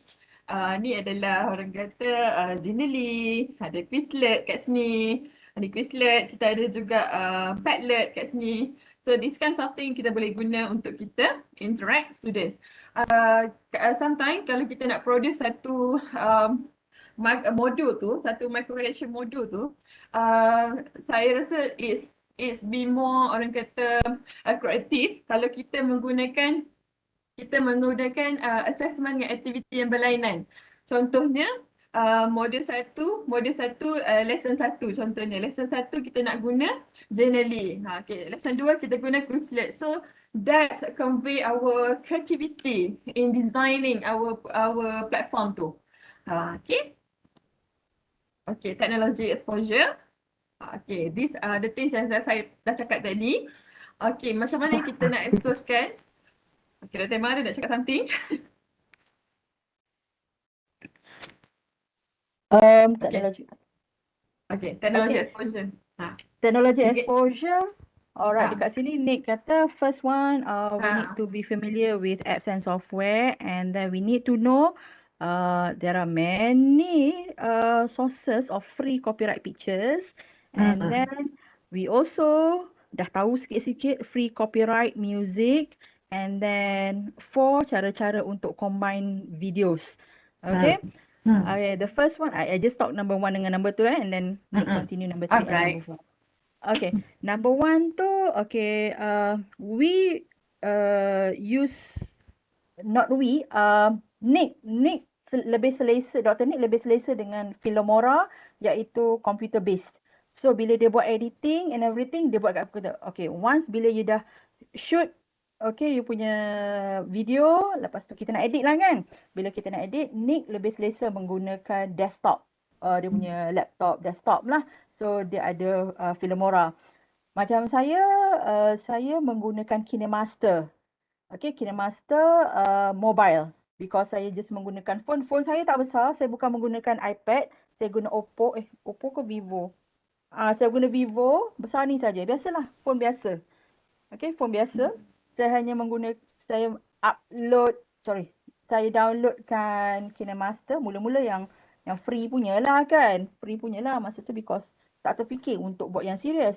And then after a while, Prof Karim minta kita orang subscribe and kita buat ni lah. So tak adalah dia punya trademark nama Filmora and KineMaster. Okay. Actually, nak beritahu, kalau boleh lah kan Prof Azida and CDA ni, bila kita involve dengan all this post-production, okay, actually kan kita banyak guna apps tau. And kita sometimes kita ada certain things yang kita terpaksa beli. For example, when we did our project with bank tadi, kami dah tunjuk yang biasa punya, kami tunjuk biasa. Tiba-tiba dia komen, boleh tak kita ada yang kartun-kartun, macam kartun-kartun punya. I say man, kita orang macam, alamak, kita tahu yang tu tetapi kita tak menggunakan sangat. Okay, tapi bila kita punya partner pun cakap macam tu, okay lah, fine lah. So saya menggunakan Doodly, saya menggunakan Doodly and of course kena bayar. And of course lah yang tu saya pandai sikit, so saya charge them lah, I charge them. However, if kita nak buat micro credential untuk USM, saya rasa saya berpendapat CDAE ataupun grant kita sebolehnya ada portion untuk kita beli these apps. Okay, these small apps atau these small things lah. Okay, untuk mobilize kita, untuk kita lebih liquid dalam kita menghasilkan our creative videos. Okay, tak adalah bila kita buat video nanti kita ada dekat situ ada doodly macam tu kan, nampak tak professional lah. So hopefully in the future, itulah Prof Azida, beli doodly guna duit sendiri kan. So hopefully after this kita pun yalah dengan grant semua susah kita nak claim sekarang alat tulis pun susah semua kan. Hopefully in the future kita boleh allocate some budget untuk kita guna untuk these apps lah. Okay? These apps. Alright, number two. Dr. Emma, boleh saya respon sikit? Boleh. Dr. Azida. Okay. Sebenarnya masalah Mas dah beli ke? Saya terpaksa beli sendiri sebab saya nak guna untuk my micro credential untuk KPT sebenarnya. Jadi terpaksa juga beli yang for life tu, Doodly tu. Memang kena guna duit sendirilah, tak tahu mana nak cekau the duit from USM kan. Alright, so the problem is actually begini, sebab bila kita beli the apps, we are going to use our own name and our account. Alright, so kalau like for example CDAE we have bought Genially for example around 30 ke last year. Alright, tetapi the problem was we have to give the Genially to individual. Alright, we cannot share the account. So when we cannot share the account, it only benefits the person who received the ID lah that we have bought. Alright, jadi tak ramai yang boleh guna lah. So jadi CDA we have to actually choose whoever who are very active in terms of using the Genially and so on. Tu ada Mamat muncul kat belakang tu. Dr. Emma. My son. Yes. And then so we do bought some license, right? But it cannot be actually shared within us lah. Jadi kalau boleh share, it is much better sebenarnya. Tetapi we actually pick up siapa yang banyak guna, siapa yang sangat aktif dalam micro credential and so on. We give it as macam gift lah to the person. Okay, tetapi memang kalau memerlukan, I think that PTJ, I would like to highlight the PTJ already received 200,000 and the 200,000 is actually some of them should be allocated for micro credentials. So PTJ masing-masing should provide the lecturers lah on the license. Sebab CDA ini nak cover all the universities, kami pilih yang mana yang boleh diguna pakai oleh semua orang. Tetapi PTJ should also allocate the license menggunakan 200k yang diberi kepada setiap PTJ. Ada yang dapat 300k jugalah. So saya rasa mungkin PTJ boleh diberitahu bahawa saja some of the money allocated should be used for license lah, bagilah sedikit inisiatif pada pensyarah yang menghasilkan micro credential untuk KPI PTJ masing-masing. So that is my suggestion. Thank you. Yes, thank you Prof Azida. Betul. I think kita pun semua we are in the macam quite tak tahu about the finance part of this of the element that we want to use when we buat video. For example, Doodly macam Prof Azida might subscribe a year punya license, tapi saya hanya buat and then I just take monthly punya 2 bulan untuk 3 bulan saja for example kan. So memang agak payah sikit lah bila kita nak buat Saya ambil yang budgeting for and life. costing. Saya ambil yang Ambil for for life. life. Doodly Saya tak ada agak banyak mahal, duit. tetapi Prof? ya ada for life. Dia ada offer hari tu.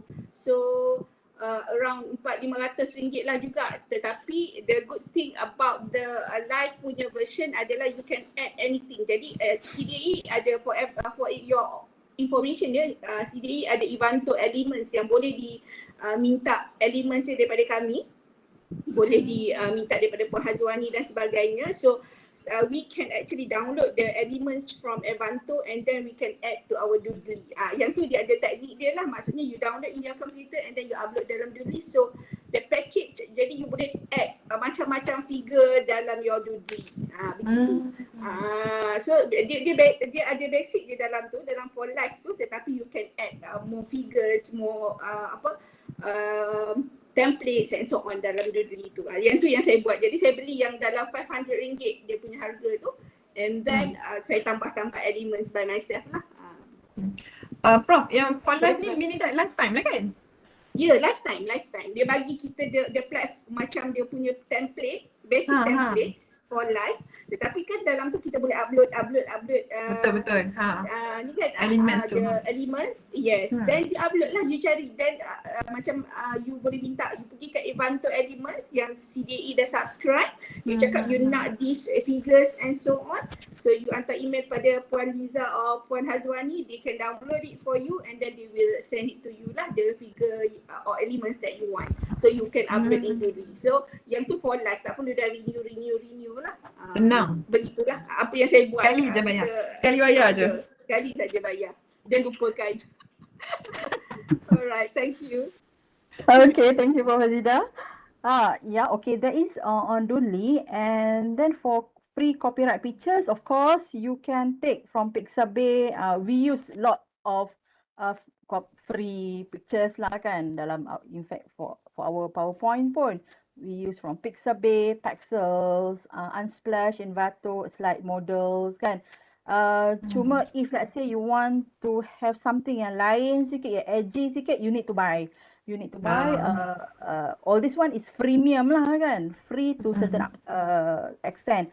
So kalau buy tu tengoklah, sometimes satu picture tu dalam RM70 yang kita orang pernah cuba dalam RM200 lah macam tu.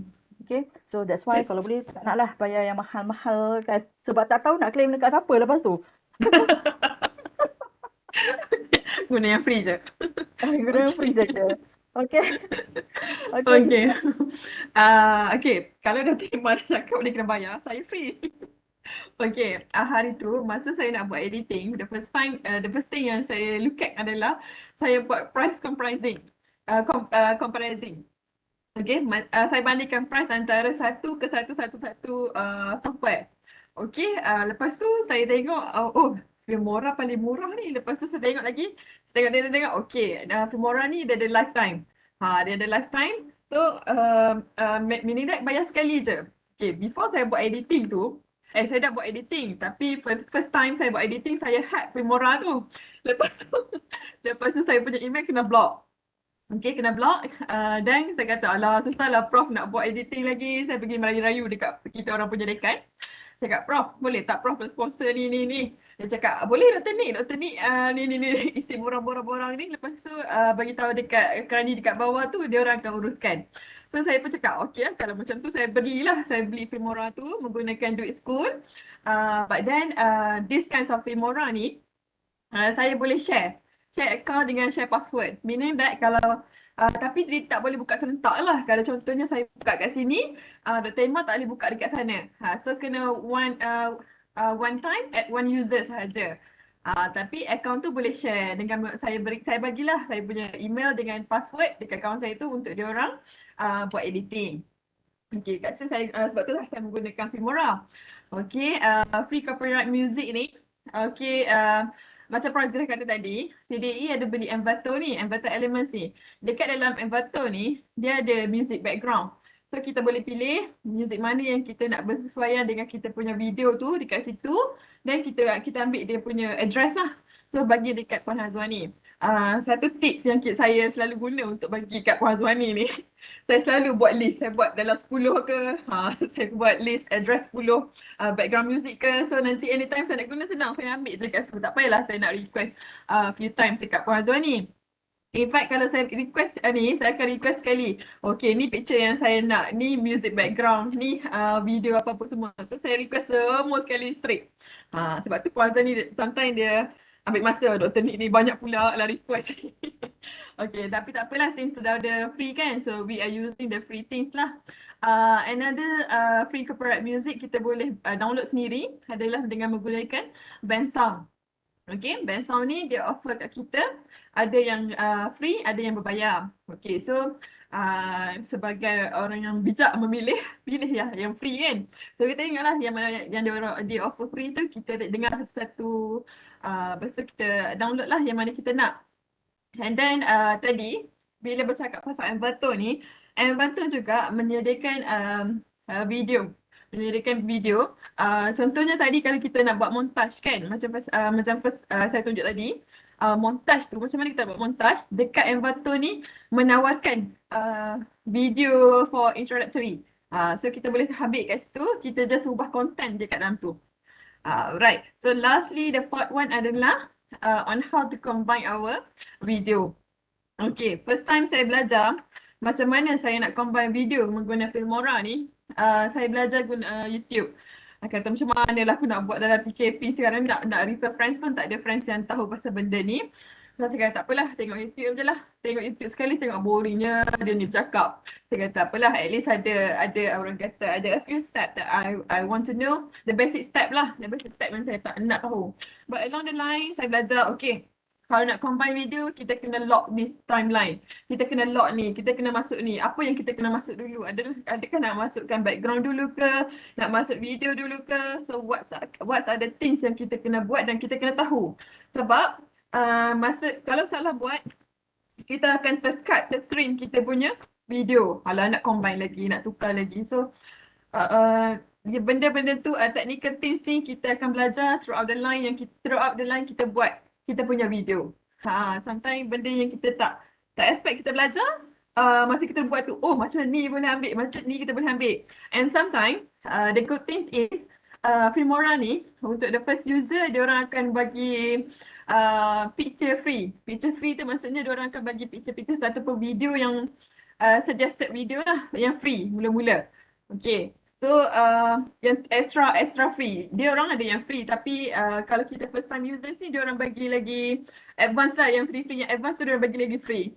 For the limited time for the limited time lah dia orang bagi tu, contohnya for 30 days ke macam tu. So we have to fully utilize the free things lah. Alright, so next adalah project.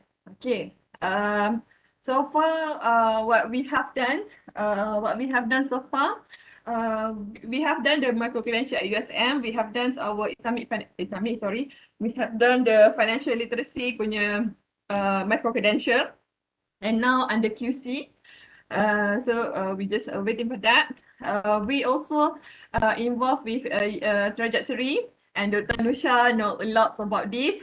We have to produce video in order to teach the students regarding Islamic financial literacy. And this also, we collaborate with schools of computer science. And we also involved with industry, which is Bank Berhad. And also, kita juga involved dengan Bank Rakyat in producing module untuk teaching. And insyaAllah the incoming project adalah project daripada Yapim. Okay, yang ni project dah disuka sebab project Yapim, project gold kita buat nanti.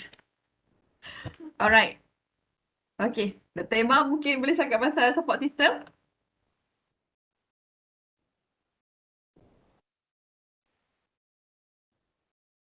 Okay. Support system. Next. Okay. Alright, we are blessed. In fact, USM is blessed. If you want to do micro credential, you are blessed because the instructions come straight from top. and then translated to down lah, top down level. So it comes directly from VC, direct instruction, right? And then we have our own institution which is very supportive, CDAE under Prof Karim. I tak tahu lah kalau Prof Karim nanti dah tak ada, I tak tahu macam mana. But I think the legacy will be continued by Prof Azida and the team lah. Okay, then CDAE banyak runs programs and collaboration to help us actually. And then we would like to thank our school, School of Management, because they put micro-credential as one of our trajectory series. There are some budget allocated for studios. Studio kita orang studio marhain sahaja, studio biasa-biasa sahaja. Okay, but then at least ada lah. And then we revamp our OBE, and when we translate our micro-credential work ni is being translated in KPI, and then we have micro-credential team, and we have very active WhatsApp group lah. So we are blessed lah because our support system is very strong. Lecturers, strong team, they are willing to hit the technical and digital walls. Okay, I think kalau kita nak ada team ni, susah sebenarnya team yang kita nak ada team, nak dapat team yang elok, because everybody still think lah macam micro-credential nanti bukan being credited pun bila naik pangkat. Things macam tu lah kan. So people pun selalu cakap dekat telinga, you buat banyak-banyak sangat nanti yang tengok research juga. Orang tak tengok micro-credential. Tak apalah, senyap je lah kan. And then, but I myself memang ask my dean several times because I lead my team. So I do not want my team ni tiba-tiba hilang arah tujuan kan. So I ask Professor Dr. Nazrina, I kata, how serious are we in micro-credential? Serius macam mana? Adakah mereka-mereka ni work yang kita buat ni akan be taken into account dalam promotion, things like that. And then Prof Nazrina kata yes, in fact VC pun kata this is memang dalam university agenda and very important. So barulah kita berani. Kalau tidak, kita tak nak lead kita punya team ke jurang marina, ke jurang laut yang dalam kan. Tak syok lah macam tu kan. Okay, next. And yes, insyaAllah we are going to collaborate dengan School of Computer Science. Bukan dekat trajectory project, tapi insyaAllah ada lain. And we would also welcome other schools to work with us. Okay, because actually micro-credential yang paling topik-topik yang best adalah topik hybrid. Science and social science, pure science and social science. Okay, for example, if computer science, kita boleh cerita pasal financial technology. We might be expert in finance, but then we are not expert in technology, the system. So that is where team daripada computer science could help us. And contoh, for example, maybe in the future bio from bioscience. Maybe cerita pasal kelawar. Maybe we are expert in economy, tapi we are not expert in kelawar, but we can do some micro-credential, for example, the economy of bat, for example, economy of something lah, I do not know. Inshallah in the future.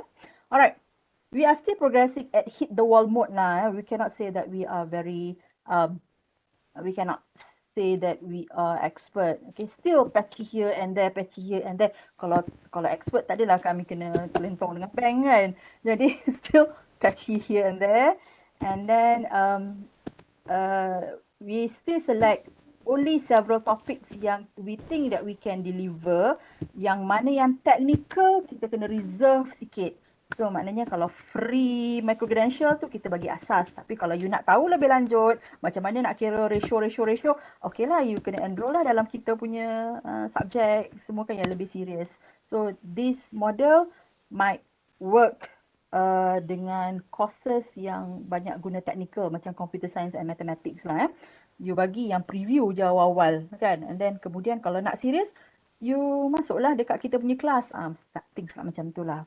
And then insyaAllah now 2021 we are expanding and our school basically kita ada dengan QSR, KFC semua tu, KFC, and then as you can see from finance section ourselves kita expand juga. kepada banyak-banyak institution, and we hope to expand more lah dengan other universities as well. Okay, next. Sekejap, Dr. Emma, saya rasa kalau daripada sciences ni, dia orang lagi banyak idea tau untuk producekan dia orang punya video. For example, dia orang boleh ambil video dia orang masa buat eksperimen kan. The Yes. stage of experiment, that kinds of thing tu boleh dijadikan sebagai teaser. Teaser before dia orang jump kepada content untuk video tu. So nanti Betul. ataupun the process tu kita boleh jadikan sebagai background dia punya video tu. Along the line dia orang bercakap, the process play behind. So saya rasa biology kan, saya rasa Dr. Hadika hadir kat sini mungkin boleh orang kata masa nak buat proses tu ambil video. So don't worry, that kinds of video tak apa, video tak cantik pun tak apa, nanti kita boleh make over. Kita letak makeup sikit, cantik lah dia. Alright, Dr. Imam. Okay, next. Okay. This is example of our structure. This is example of our structure for micro credential financial literacy. Yang ni untuk USM punya. So under financial literature micro credential, kita ada 3 topik besar. Financial health, financial wealth, financial freedom, and then under financial health tu kita ada 2 topik. For example, dalam satu topik kita ada 1 video atau 2 videos, and then ada notes. Of course kita ada notes, and then kita ada activity yang saya tak expert bahagian gamification. Yang ni saya banyak minta tolong daripada Nick lah on quiz and others lah. And dalam team tu, in a team tak semuanya selesa. Not everybody is comfortable with portraying dia orang punya face up front kan, for certain reasons lah. It's okay. Okay. But mereka perlu memainkan peranan juga dalam menghasilkan skrip, for example. Kalau tak nak portray muka, tak apalah, it's okay lah kan. Tapi kerjasama dalam penghasilan skrip. Kerjasama juga dalam penghasilan buat quiz, for example. Okay, dalam tim kami ada 5 orang yang selalu masuk muka, saya dengan Nick lah. Okay, saya dengan Nick. Lepas tu yang skrip orang lain buat. Bila orang lain buat, and then they go through us lah. Dia orang datang dekat kami because we are the one who is going to speak in front of camera. Jadi we must be comfortable with our script. So ada yang benda-benda dalam script tu kita akan tukar-tukar sikit lah. So macam tu. Lepas tu, okay dia cakap, okay dah siap video. And then kita bagi video kepada person yang buat quiz pula. So the person akan tengok video kita, lepas tu dia akan buat quiz. So basically itulah benda function lah dalam team. Everybody's role lah dalam team lah. Alright. Next. Okay. Alright, this is example of micro-credential for trajectory, if I'm mistaken, trajectory. Kami involved tetapi bukan sebagai top person lah, kami sebagai executor sahaja. So basically, masa daripada dulu, awal-awal our initial discussions, we do in 14 weeks. We plan to do in 14 weeks. And this is combination of 2 schools, our school and also computer science. So that's why I say from week 1, the first 1/3 of the week, we talk about what core from our school. Let's say about finance, kita ceritalah pasal investment ke, we talk about bonds, we talk about that. And then masuk week 6 to week 8, we start to hybrid. We start to hybrid our content. Yang ni kita kerjasama penuh dengan computer science. InsyaAllah. And then after that week 9 until week 12 more kepada computer science punya ni pula, computer science punya ni. Jadi core. So that is how we tailor our hybrid program lah. But of course this is not an exact template because ini adalah keperluan untuk kami. Kemungkinan untuk keperluan untuk school-school lain berbeza. mungkin you dah start hybrid dekat week 1, week 2, week 3. So it is up to the requirement or to what schools want, your schools want. Okay? Okay, next. Challenges, quality and looking forward. Challenges, people. Not many are willing to get out of comfort zone. This is very understandable lah.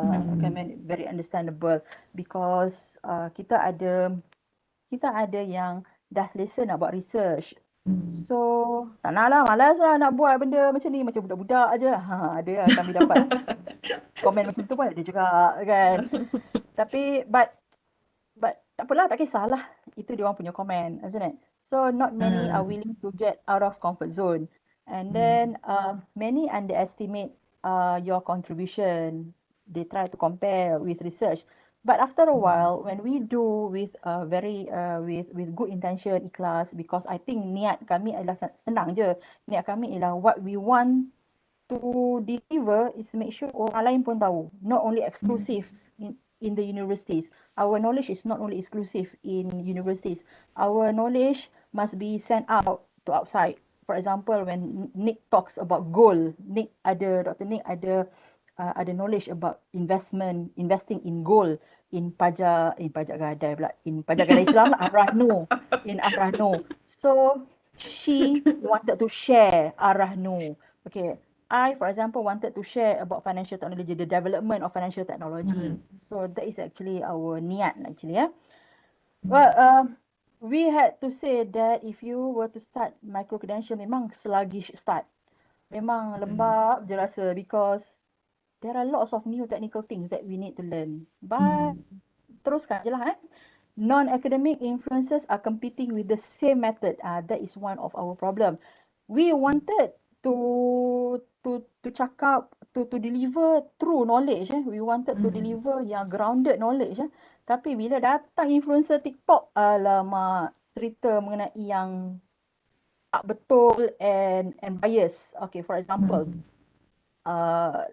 financing, ASB financing. Okay, from the viewpoint of kita expert, kita nampak ASB financing macam tak berapa ni. Kita ada punya pro, kita ada yang tak bersetuju. Tapi datang daripada influencer yang business dia adalah based on ASB financing, they try to manipulate the facts. Okay, so kita compete, ada dua things yang berbeza lah. Okay, and of course as an academic ni orang bukan nak dengar sangat, but tak kisah, janji kita sampaikan. So my call is for everybody to join in internet because kami sahaja tidak boleh nak menyumbangkan knowledge. We need help from others to sumbangkan the real knowledge to everybody. Okay? Infrastructure to produce high quality videos need good quality equipment. Okay. Tak sangatlah juga kot. Kan challenges tu tapi of course lah saya guna phone saja tapi alhamdulillah my phone was able to capture good photo of me lah, photogenic lah juga kan. So okay lah. And then equipment must mobile as well. Yes, equipment must be mobile. Okay, kalau boleh you guna DSLR tapi DSLR tu macam berat. And then if you use DSLR and also you use wrong or murah punya kaki dia tu, tripod, kalau DSLR tu jatuh, itulah kan, you want to avoid that. Betul Emma, sekejap nak interrupt. Saya guna paling murah sekali equipment ni, saya buat recording kat bilik je. Macam Dr. Nick lagi ganas because dia buat instead bilik of cat ada warna green hijau. screen, dia terus cat bilik dia kali hijau. Macam saya terhege-hege lagi guna green screen. Okay, yang tak apa, nanti kita akan introduce you green screen later. Okay, tapi Dr. Nick dia dah cat terus dia punya bilik green screen. Senang. And then software, you need to ready to invest heavily in new apps and we have to we have to get ready lah dan pasrah lah because certain things bukan senang-senang untuk diklaim balik semula. Kadang-kadang nak claim tapi malas lah. Something macam tu lah. Okay. Skills. actually yang ramainya yang tak nak buat video because dia orang malu-malu. Malulah Dr. Emma because muka kita orang tak cantik. You all ingat muka kita orang cantik ke? Just kita niat kita untuk share. Alright, bukan nak tengok muka kita cantik ke tidak. Kita dah memang cantik dah. Okay, we enhance a bit dengan lighting and everything kan. So balik pada niat kita lah. We want to show the skills. And if your default face is macam saya serious, so you must invest in smile. You need to smile a lot because I gather that from people's observation, dia orang kata dia orang suka video yang orang senyum. Memang betul pun, memang betul actually. So banyak-banyakkan senyum. And not confident, suara tak sedap, muka tak runcing. Especially suara saya tak sedap lah Dr. Emma. Oh my god. Sebenarnya itu adalah perasaan diri sendiri. Sila baca surah An-Nas banyak-banyak. Sebenarnya itu pasal diri sendiri je. Actually okay. Just do it. Just do it. Okay, we adapt Nike punya ni tagline. Just do it. Not passionate, technical skill, not willing to learn. Itu we can encourage. Actually buat benda ni fun. Okay. Reward it's quite uncertain. But after a while kita nampak juga lah reward dia Dr. Nick kan, kita nampak juga lah reward dia sikit-sikit lah kan. Dapat. Alhamdulillah adalah ribu-ribu juga alhamdulillah. Betul. And then but then you need to fight lah. You need to fight for your rights as well lah. Tetapi as long as kita punya niat is to share our knowledge, insyaAllah we always believe that the reward will come to us in many ways lah. Okay. Nak tambah sikit pasal people tu. Sometimes kan bila kita dah start buat video ni, actually kita punya senior, super senior lecturer tu, dia orang bukannya tak tengok. Dia orang tengok kita punya video. Dia orang dan ada orang kata ada kemahuan nak buat sebenarnya. Sebenarnya dia orang tu nak buat. Okay, sampai satu stage tu ada some of the lecturers dekat kami punya ni kan, some of dekat USM lah. Dia approach kita, dia kata boleh tak ajar saya nak buat video lah tapi saya segan dah nak record, boleh tak ajar saya personally. Cakap boleh, saya boleh ajar macam ni. So actually jangan kita blame them for not coming together with us. Mungkin diorang segan lagi ataupun mungkin kita ada gap dengan diorang. Cuba closekan the gap tu. Kita yelah kan, sometimes kita kena ada respect dengan diorang kan, tapi itulah kata macam mana kita nak close dengan gap antara kita dengan super senior lecturer tu, it depends on us lah. Sometimes mungkin diorang segan nak belajar daripada kita yang muda-muda ni. So diorang kata aku dah ada pengalaman lagi hebat daripada dia, kenapa aku nak kena belajar dengan dia. Tapi we have to be humble lah. Cakap Prof nak buat tak macam ni, Prof okey tak macam ni, nak macam ni tak. Dia kata sebenarnya saya nak buat tapi saya segan lah, boleh tak ajar saya macam ni. Some of them request, orang kata tak apalah Dr. Nick, saya buat skrip macam ni, Dr. Nick yang record. Dia kata boleh juga kata. So that kind of collaboration lah we hope from them. Because senior lecturer ni, super senior lecturer ni, especially professor, diorang punya diorang punya idea, which is idea diorang tu macam kata kreatif lah sometimes, sebab diorang dah boleh explain the terms and the terms of education ni dalam simple way. So that's the orang kata advantage of the super senior lecturer, sebab diorang dah mengajar lama subjek tu, diorang dah tahu dah selek belok liku-liku subjek tu. So maybe we as a junior lecturer ni, we have to go and approach them, Prof okey tak macam ni, macam ni. We have to be humble. Sebenarnya diorang memang nak buat benda ni, diorang pun nak popular, nak jadi YouTubers juga. So we have to approach them, be humble lah, gelak-gelak dengan diorang. So lama-lama diorang play, diorang pun nak buat, sila hari bulan diorang lagi popular daripada kita. Okay, Next. Alright, in terms of quality, at the first start, we actually quality tu macam shock sendirilah, because kita sendiri record, kita sendiri tengok, kita sendiri edit, kita rasa quality kita yang dah terbaik lah kan. Tetapi alhamdulillah CDE has already come out with jawatan kuasa quality macro credential. There is where Oh, kita punya actually tak adalah Quality bukan sangat. tak ada. Macam boleh di-improve, should be improved. Okay, should be improved with standard structure, standard flows, okay, things like that. And that is much better actually daripada terlalu unstructured and terlalu abstract, which is good lah. Good initiative by CDAE. Okay, next. Okay, patah balik. Sorry, Nick, patah balik. Okay, various delivery format. If we think that we are still an introvert person, okay, you can always deliver your subject using animation, powtoon, and using doodly, things like that.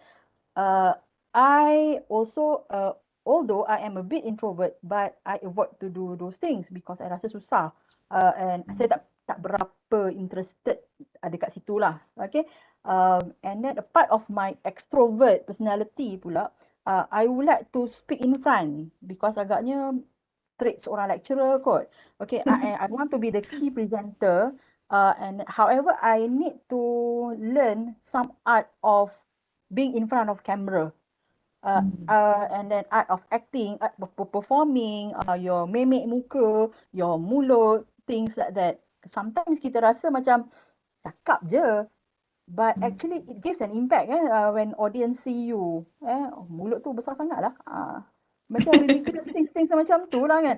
So, but those are small things lah. Along the way nanti kita akan belajar and we are going to improve ourselves in front of the camera. It also involves macam pemakaian baju tudung semua, for example kan. Masa we all bekerja dengan satu bank, tudung kami Kena complain je kita. So okay lah, marah-marah lah, but then that is where we learn. Okay, betul juga kan cakap macam tu. Okay, kita kan nak buat micro credential kita jadi lebih quality. So kita menghadap sajalah perkara-perkara macam tu. Okay, next. Okay, looking forward, MC is a must for university and faculty survival. As I said just now, people are looking forward to go to academies rather than universities. Menakutkan sangat-sangat.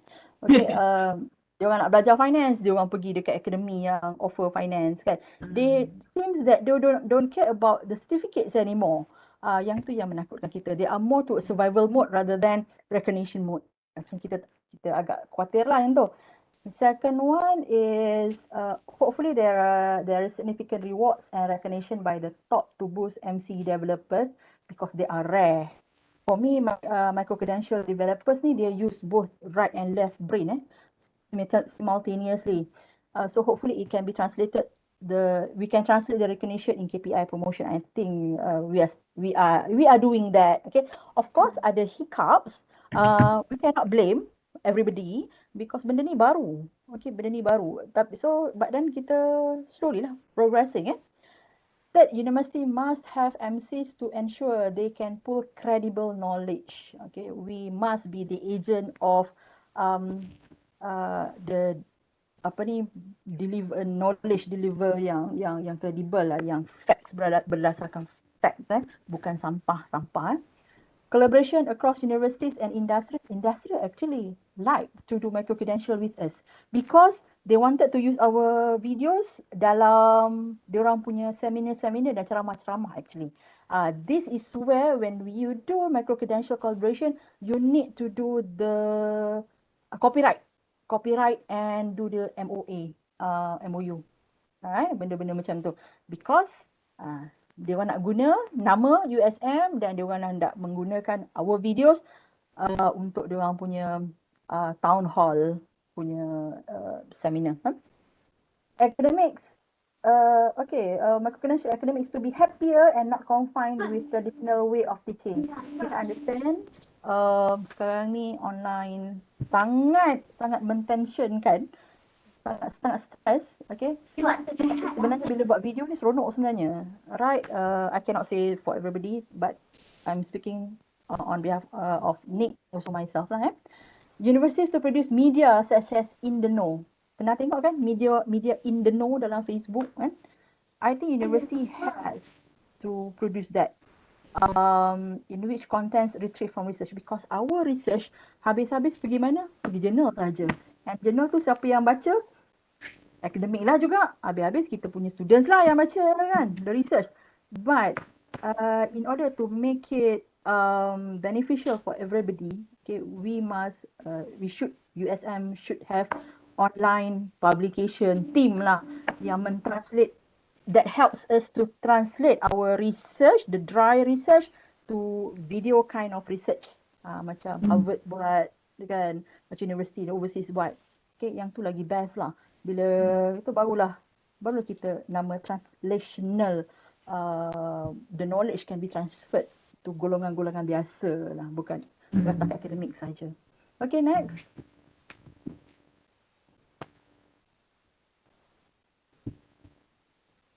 Well, I do not know why I put this one. Do not force your children to behave like you. For surely they have been created for a time which is different to your time, from Sadina Ali. Yes, I have to admit sometimes saya hati panas juga dengan young millennials, because the way they responded is not like the way we responded to our lecturers before. However, bila kita fikir balik, of course the generation has changed. Whether we want or not, we have menyantuni mereka. We have to we have to acknowledge that their level of curiosity is very high, their level of intelligence is very high, and their sense of urgency is very high as well. Okay, and of course, dalam kita menerapkan adab-adab belajar, we also must accept the change from the young millennials, and kita juga perlu belajar dari diorang, dan kita juga perlu belajar macam mana untuk menyantuni apa yang mereka mahukan. Alright, next. Pukul 11 dah. Okay. Kak Iman, actually this is the end of the slide. Ada lagi sikit. Lagi sikit. Ajak. Ya, ada lagi sikit ke? Let me check. Boleh kot. Tapi yang ni untuk slide, untuk dia orang punya apa? Script Okay, kan? sekejap, bagi slide lagi, satu slide sebelum kita dapat kau bagi satu slide lagi. Yang mana? Lagi next slide. Okay, this one. This one. No, before that. This one. Yes. In the Okay. afternoon, okay, before kita cepat sikit before kita patah balik sikit ya. In the afternoon, kita akan start buat the technicality lah, okay. We are going to share with you the digital storytelling workflow for beginner. I assume everybody is a beginner. Kalau yang tak beginner tu, mohon ajar kami juga. Okay. Workflow tu bermakna the pre-production, during the production, and post-production. Okay, we need to think like an expert, scripting like a storyteller, delivering like a pro. Jiwa, kan? And then we are going to also share with you how to arrange the storyboard in Google site. Alright, in the afternoon, insyaAllah, we are going to look at the script dulu lah. The script lah, kan?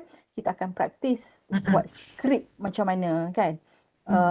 But of course, script is up to us. We cannot guide you, okay, A kena apa, B kena ada apa-apa. Tapi kita akan let you do the script, write the script, and then let you present to us, okay, present to us, and then it is as if that you are already in YouTube, okay, minus the editing part lah.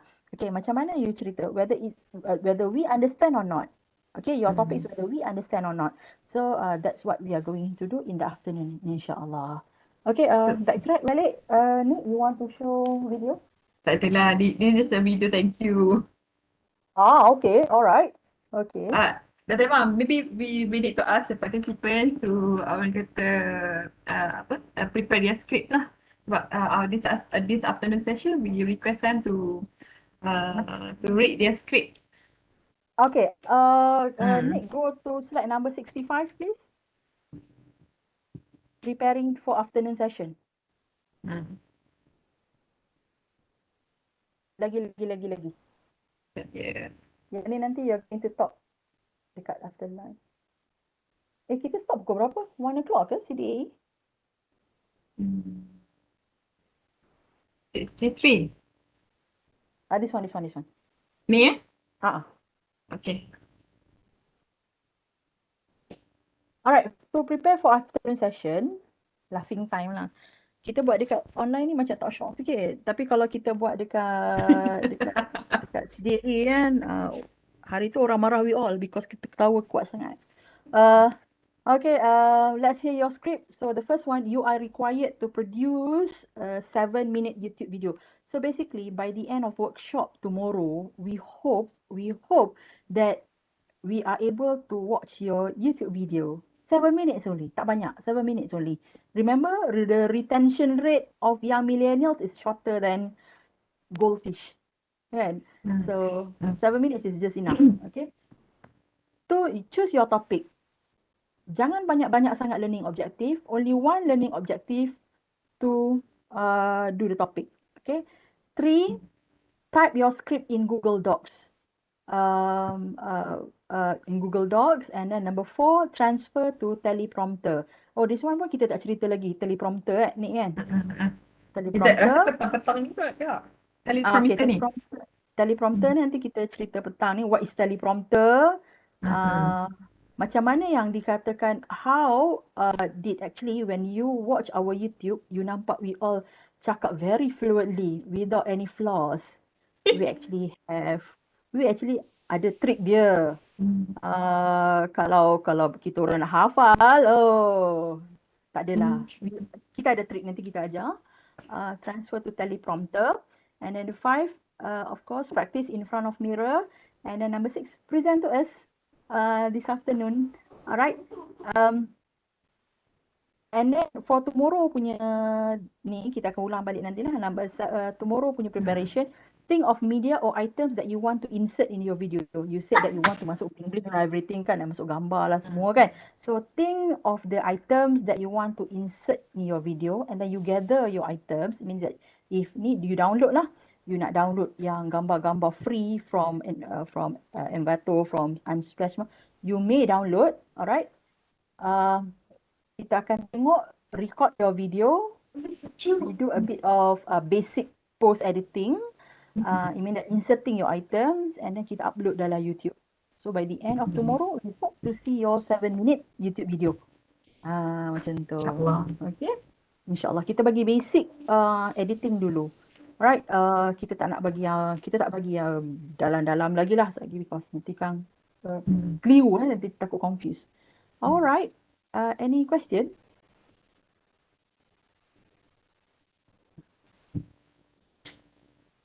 Sekejap. Ada several ni dekat chat box. Nak backtrack balik. Tadi tentang KPI rasanya. Wait. Tadi. Wait.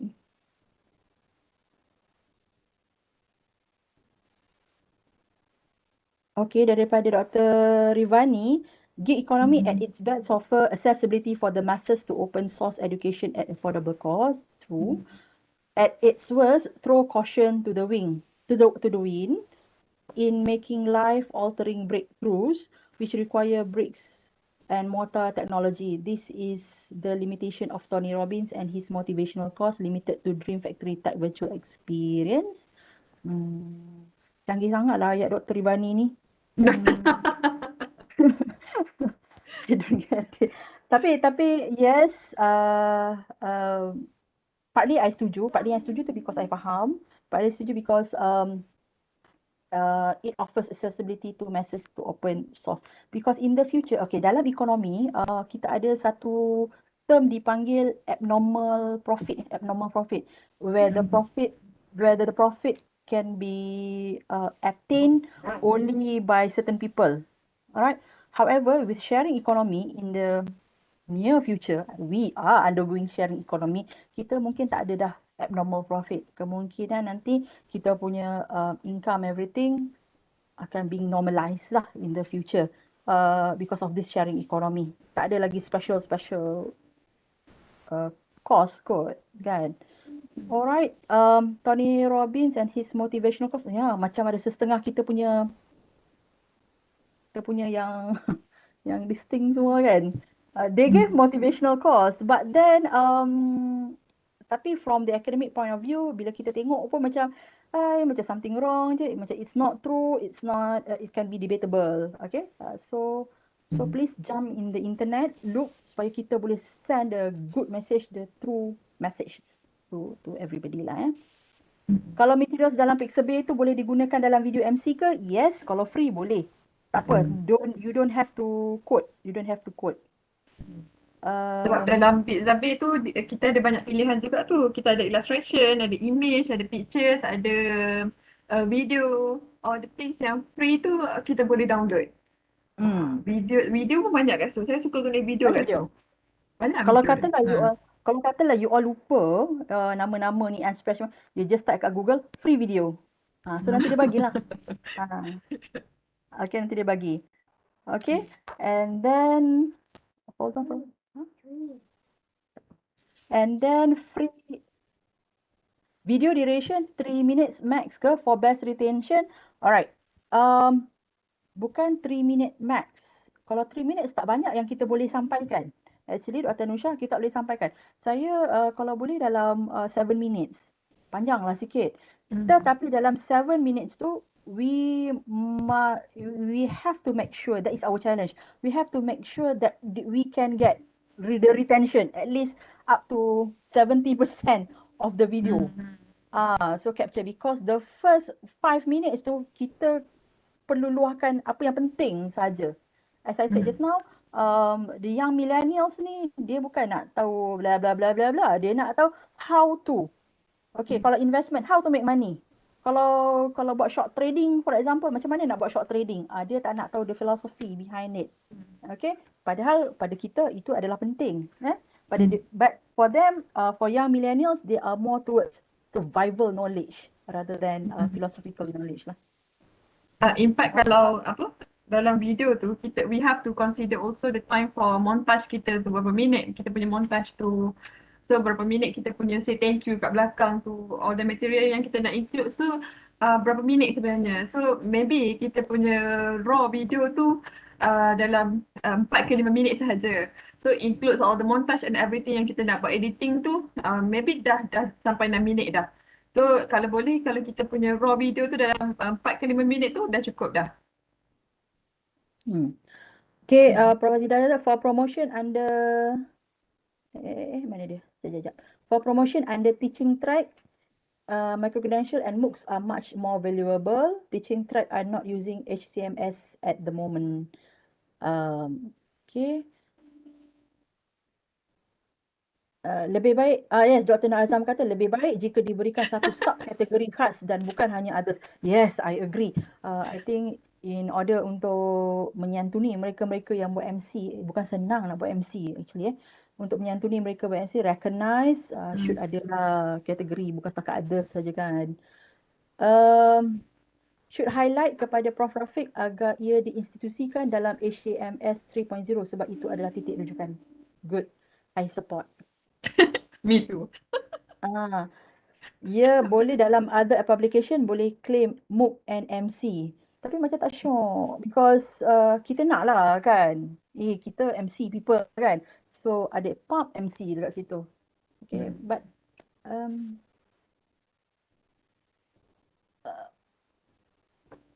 okay, alright. What else ya?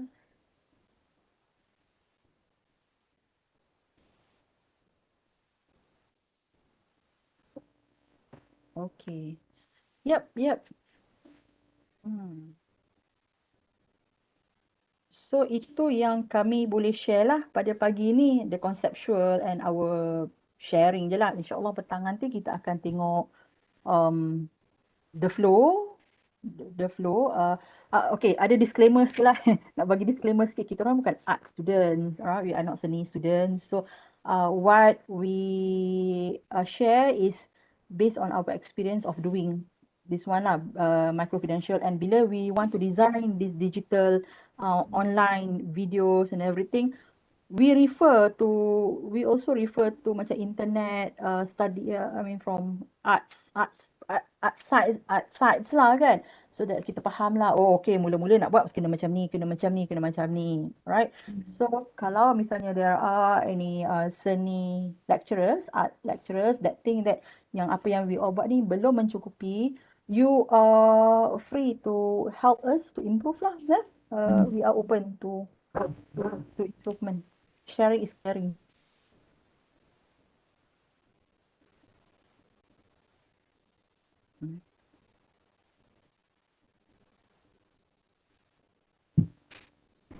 Any question? Any other question?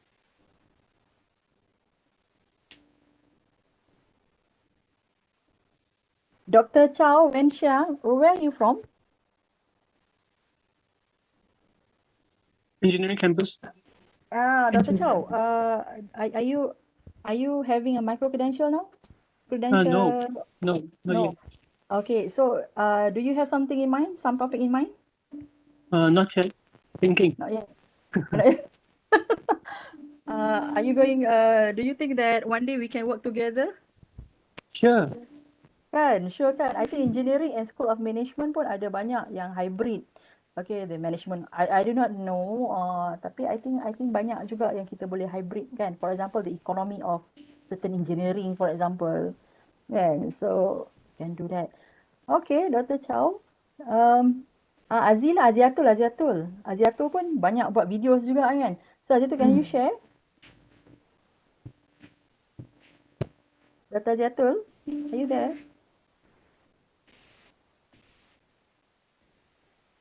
Tak dekat. Okay, Dr. Anna.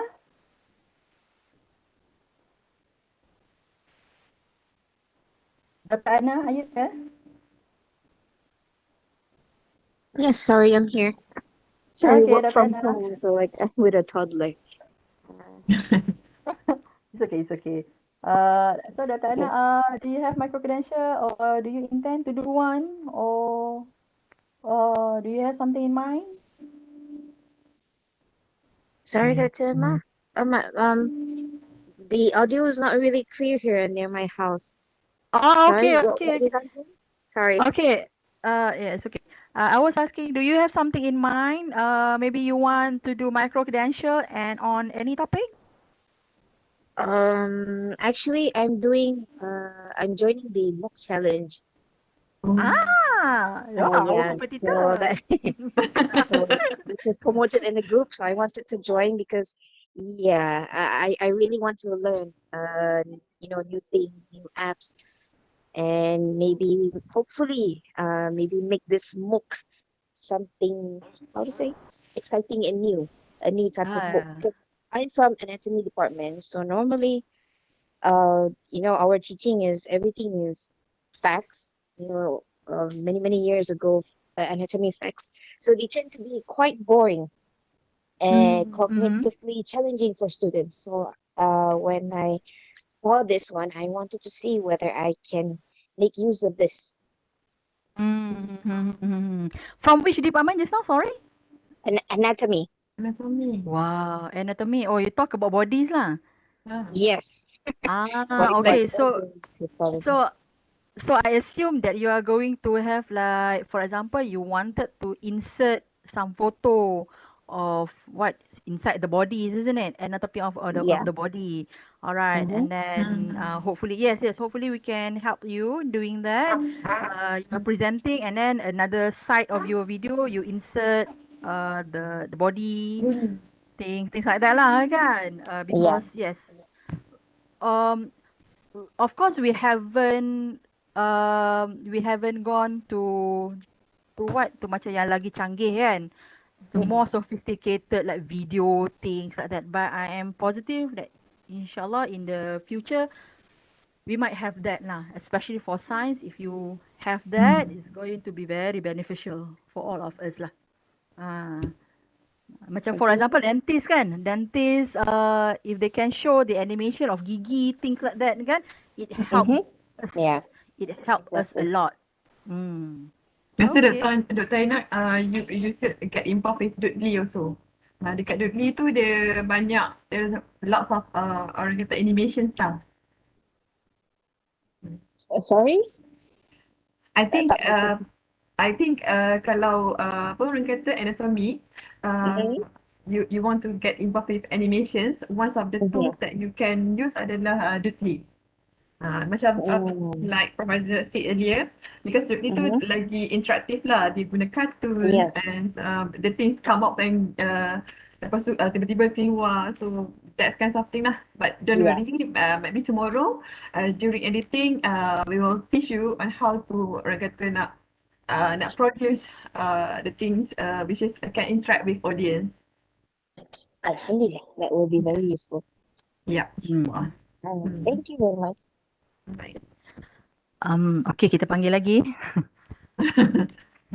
Bila dah Dr. biasa Farah dengan... Haziq. Farah Ah. Haziq kan saya rasa daripada biology ni. Dr. Farah. Kakak kita rasa macam kita DJ radio kan, Dr. Nick kan? Kita akan panggil seorang pemanggil. Dr. Ya, Farah. saya.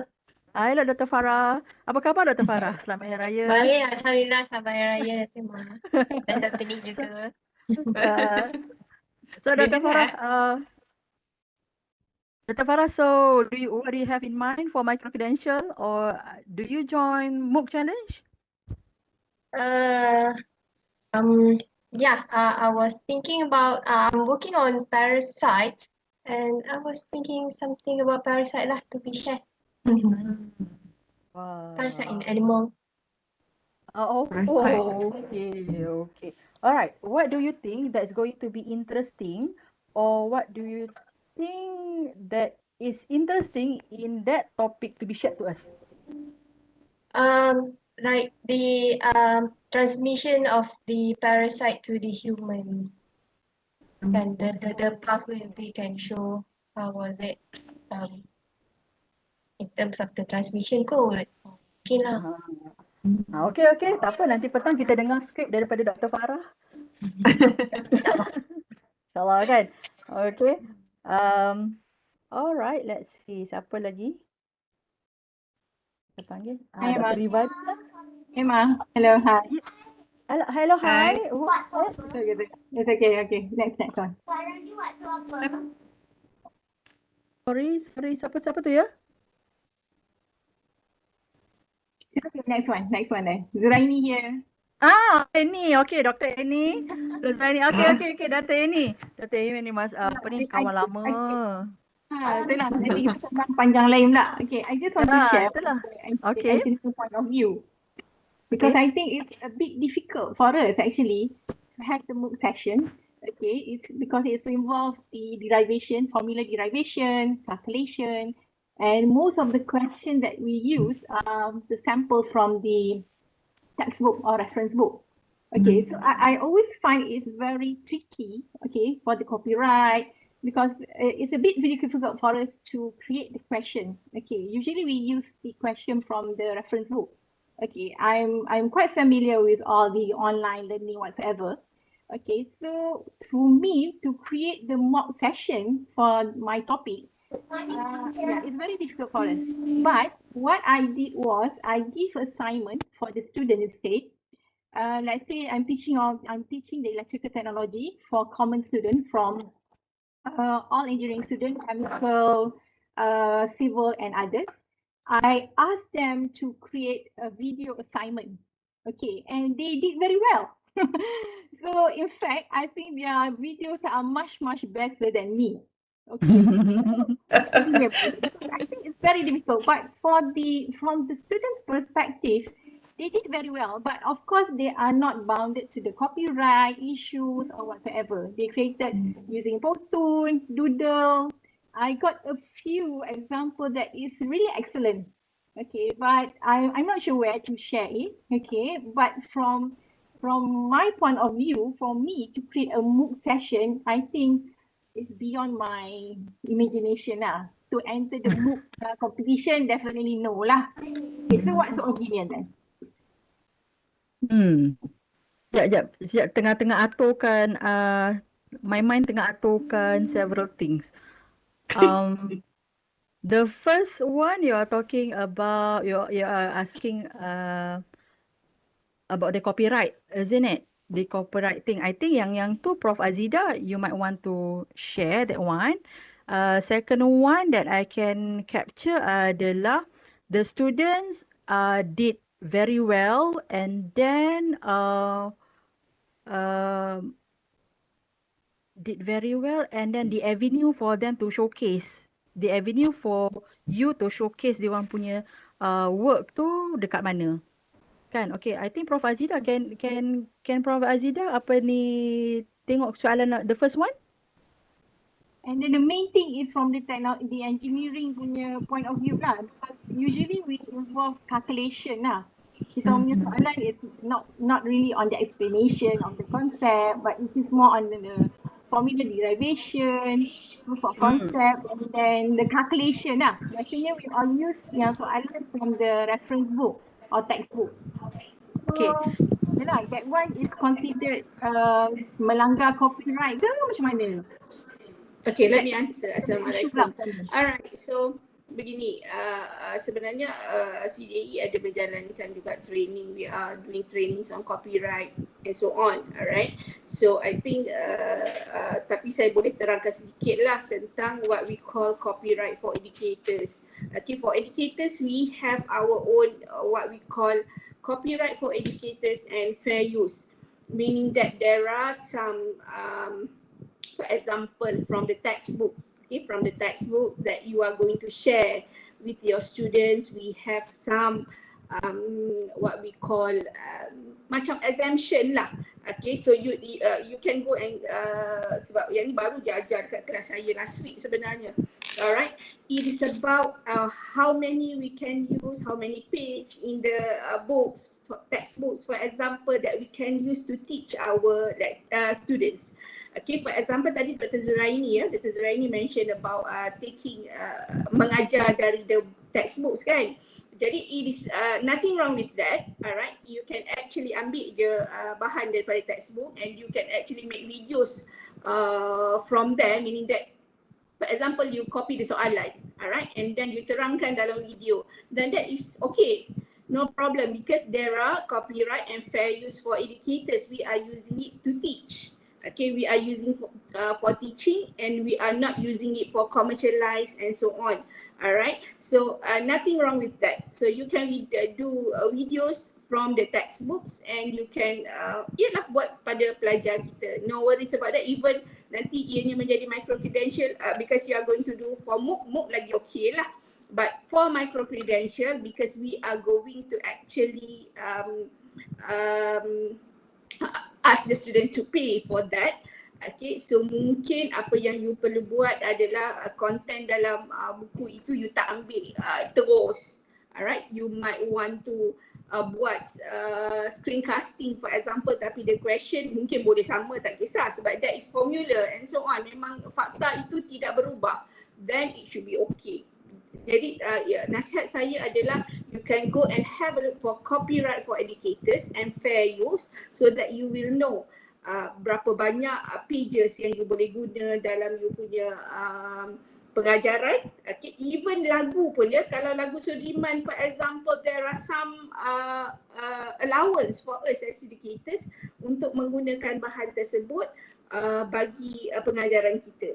Alright, so jadi saya rasa bila kita tahu what we can do and what we cannot do, then it is much more easier for us to produce the video. Tapi basically saya rasa kalau you guna bahan that you use for your class from textbooks tak ada masalah, cuma jangan ambil bulat-bulat, tetapi you just mungkin kalau you nak buat video you gunakan the formula and so on, mungkin you boleh guna for example guna iPad, you know, dalam iPad kita ada notability and so on, you can do using screencasting and you can explain through your notability. Jadi you explain semua-semua, the explanation is yours. Okay, the ilmu is okay. Okay, jangan ambil buku tu dan you tunjuk buku tu dalam you punya video and so on. Then yang tu yang akan menyebabkan susah kita nak deal dengan copyright. Okay, so that is my advice lah for the copyright things. Alright? Okay, thank you.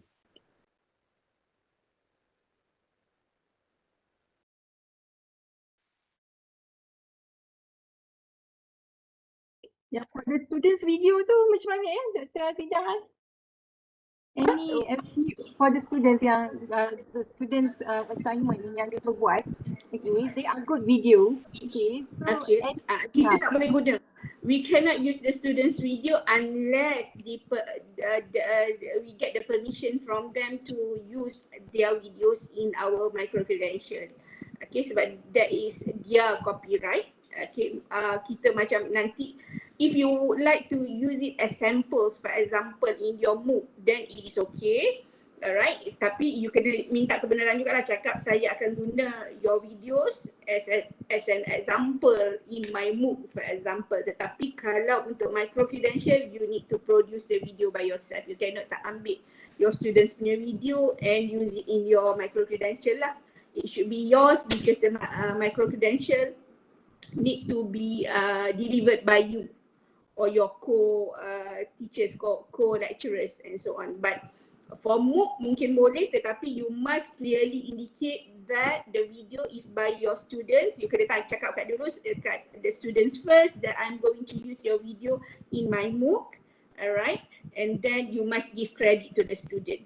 Okay, kena beritahu lah to the students that sebab ada nama dia kat situ, ada suara dia and all that. So you must minta kebenaran from the students to put dia punya video in your MOOC. Okay, sebab nanti orang lain akan tengok, sebab the purpose of the submitting the video is for your course only. Tetapi kalau you dapat kebenaran daripada mereka, then should be okay lah.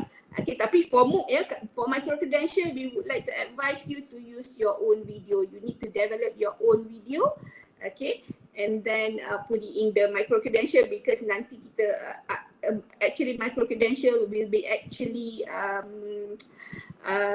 dipasarkan ya kepada orang luar. Now we are using the micro credential to our students. Okay, let's say later on macam Dr. Emma dengan Dr. Nick, you are dealing with QSR for example, nanti QSR yang akan guna. So we will nanti the keuntungan will get now we actually have decided that the university and not we CDA, the university already decided that 30% of the keuntungan will be given to the lecturers, okay, the course developer, and then ada percentage for the university, ada percentage for the PTJ, and so on. So jadi memang for micro credential, the video need to be developed by the lecturers, by the course developer. That's why we are having this session with Dr. Nick and Dr. Emma, so that we would like to encourage you to develop your own videos lah. Tapi for MOOC is okay, because MOOC is not for untuk menjual ya. Kita tak jual MOOC tersebut. It is open for everybody to join. It is free. MOOC, that is the difference between MOOC and micro credential. Boleh cari dekat YouTube CDAE yang Prof Karim punya video tentang the difference between MOOC and micro credential. Okay, alright. So saya rasa saya dah jawab soalan kot kedua-duanya. Alright, thank you very much, Dr. Azidah. Welcome.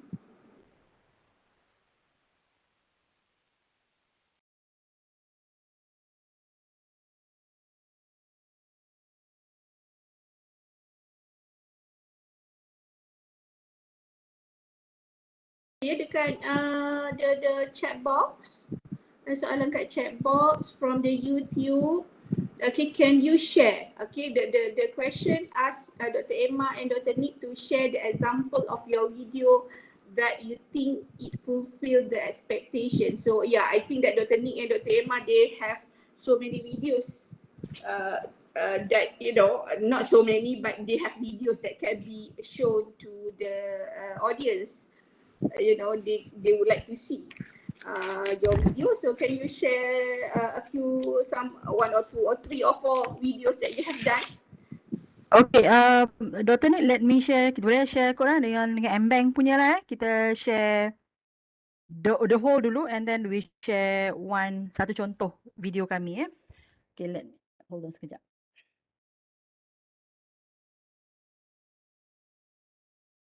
Where is it? Okay.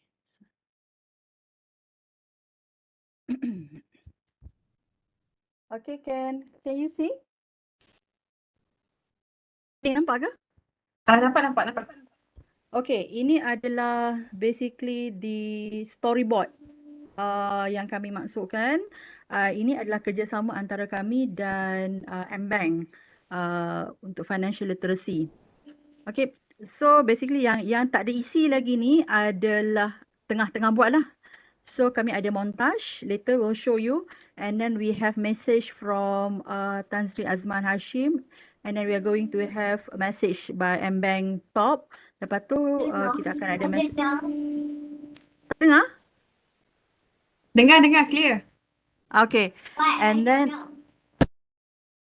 then we are going to have message from VC and then virtual clipping, things like that lah. Alright. Okay, ini adalah modul 1. Kita ada 3+1 modul. Module 1 is about kesihatan kewangan. So ini adalah semua yang dalam modul 1. Kita ada montage. Okay, kemudian kita ada opening one dan all these videos akan dirangkumkan dalam 2 video. Oh sorry, berapa video Oh dalam 1, 2, 3, 4, 5, 6 lah. 6 videos. Okay, dalam 6 videos. So kita ada montage, kita ada opening. Maknanya sebelum kita selamat datang ke modul 1, dia ada opening dia. Okay, lepas tu ada ni saya punya belum upload lagi and then ada seterusnya. Kemudian we have module 2. Also kita ada montage, kita ada opening video by me and then video number 2 daripada M-Bank, video number 2 daripada M-Bank juga. Video untuk modul 3 sama. Kita ada video daripada Dr. Nick and then daripada M-Bank and then quiz diorang present. Kita gile-gile lah yang dalam dengan M-Bank ni, kita gile-gile Kita bincang siapa nak buat yang ni, siapa nak buat yang video second dan seterusnya. Kemudian kita ada modul yang last sekali. Alright. Let me share montage first lah. Ini yang dikatakan sebagai montage.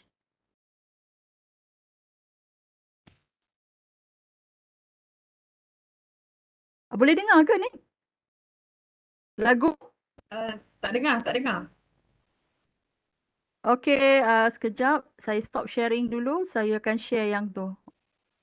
Video optimum tu. Sekejap.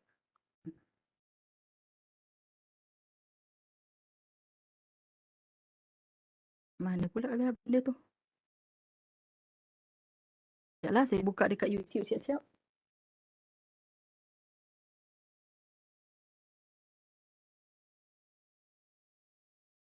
Wait.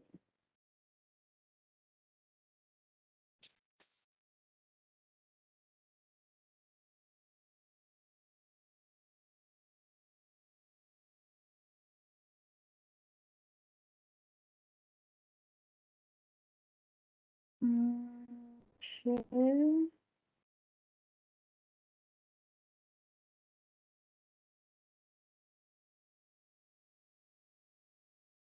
Wait. I cannot share. Sekejap. Oh.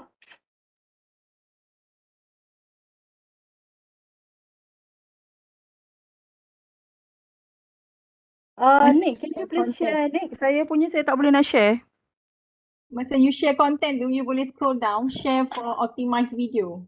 No, because my Mac I kena install something lah pula semua ni.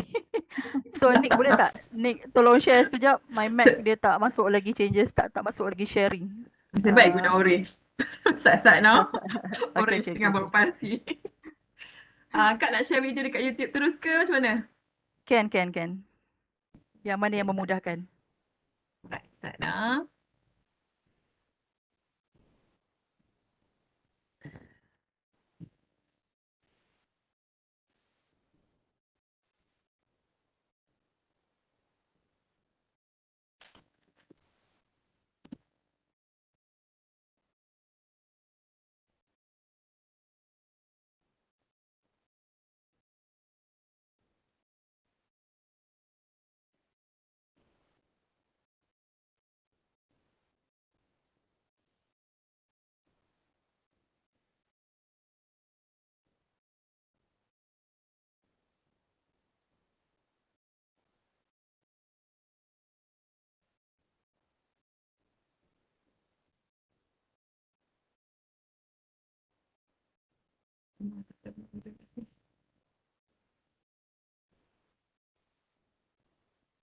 Sekejap ya, Nik tengah cari.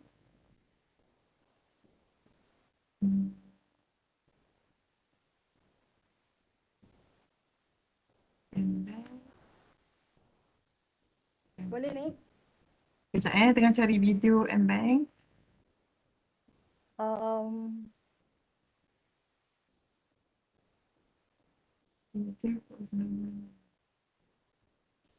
Okay, let me share dekat chat box dulu. Maybe you guys can click there. Okay, ini adalah contoh yang draft inilah draft M-Bank lah dekat satu ni.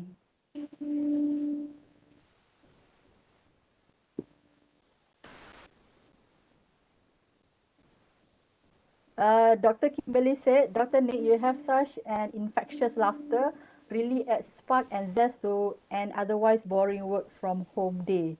Well, actually, kita orang, we get this because of our micro credential lah. Micro credential dia kena happy, dia tak boleh nak stress. Boleh tak, Nick? Tak jumpa lah Kak. Rasa kat OneDrive kot ni. Sekejap, ni ambil link yang tak bagi tu Okay.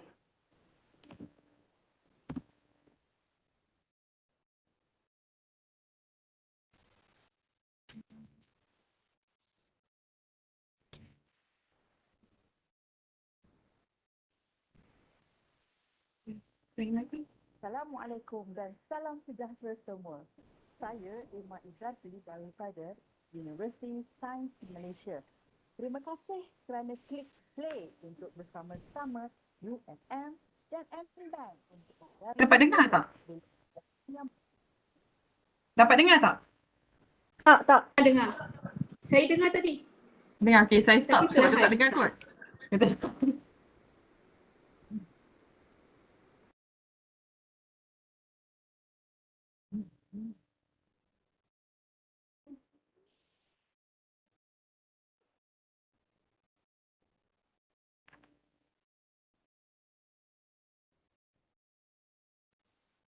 Aduh, start. You see the face?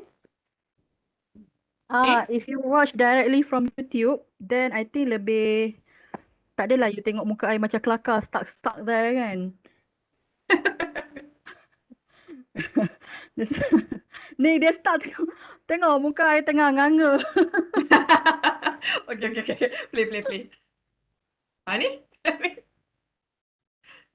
Ada visual saja, tak ada suara. Oh ya?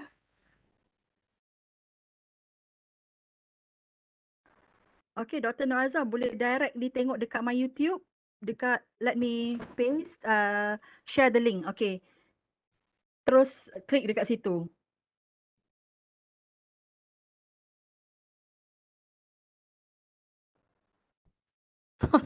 Thank you, Dr. Anwar. Don't forget to click like and subscribe. Oh yes, please. Tapi video M-Bank kita ni unpublished kan? Ni kan? No, it's Unlisted kita punya. Unlisted. Ada banyak senyum dalam YouTube. Aduh.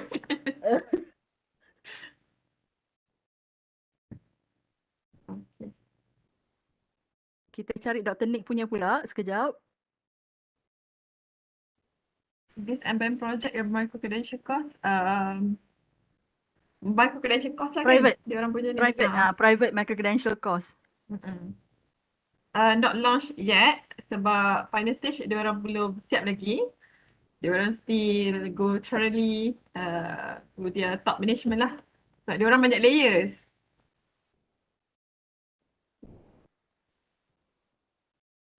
Okay, I'll share video.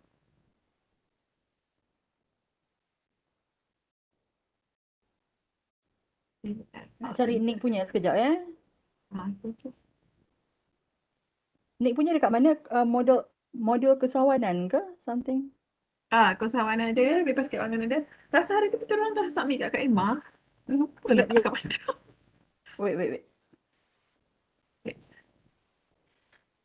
Ataupun mana-mana yang YouTube lain?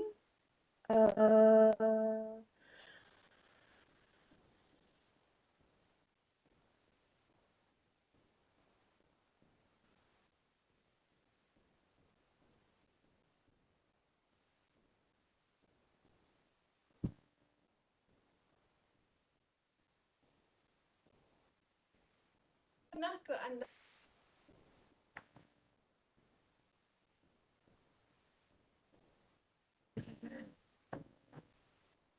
dekat bantu? Okay, now I am sharing Dr. Nick's punya pula. Dr. Nick punya ni, you may want to see directly dekat YouTube. Itu je Dr. Nick dalam M-Bank. Okay, kita share yang YouTube yang mula-mula kita buat. Yang mula-mula kita buat, Nick, do you still remember? Yang apa tegak-gagap, gelap, yang skema. Kena komplain banyak.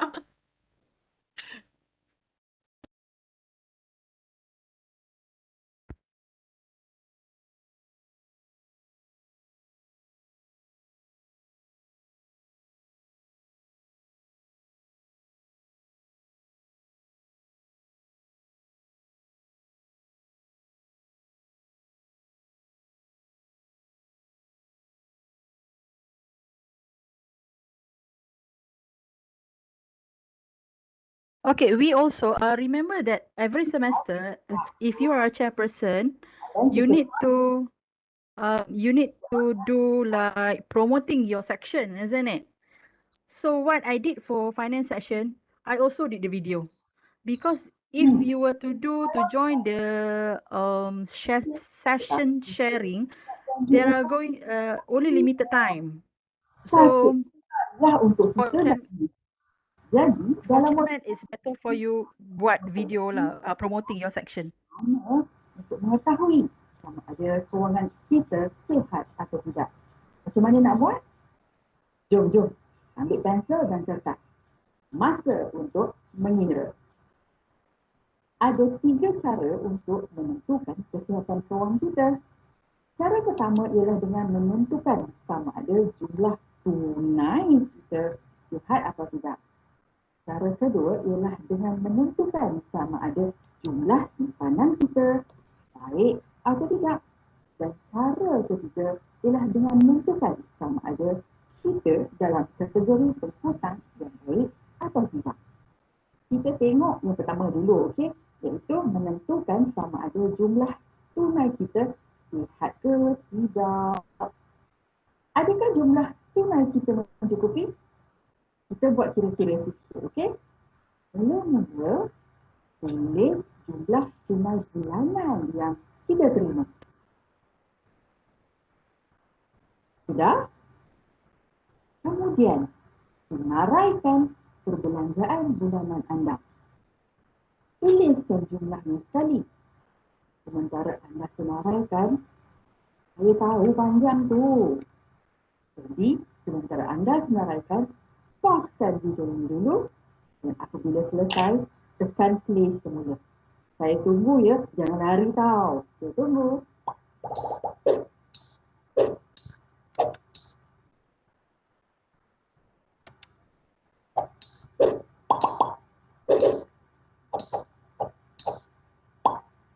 Minutes later. Okey, sudah. Sekarang, tunai yang kita ada tadi tu, bahagikan dengan jumlah perbelanjaan. Dapat berapa? 0.5, 1, 1.5. Jom kita analisa jawapan kita. Jika kita mendapat jawapan lebih dari 1.5, itu bagus. Ini bermakna kesihatan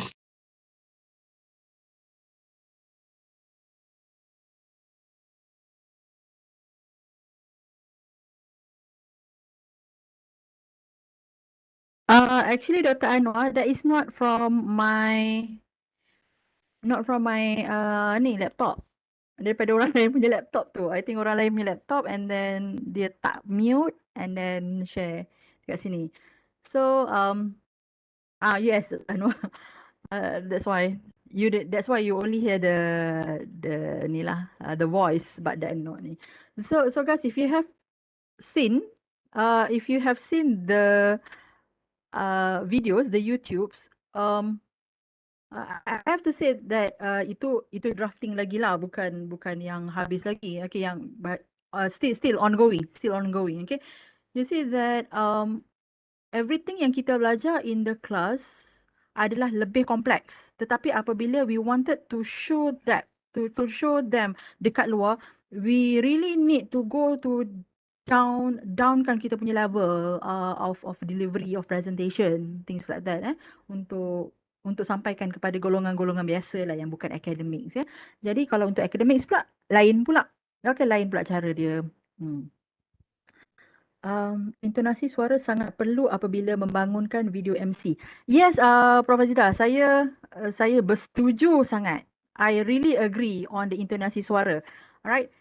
And one tip untuk to get a good intonasi suara is through smiling.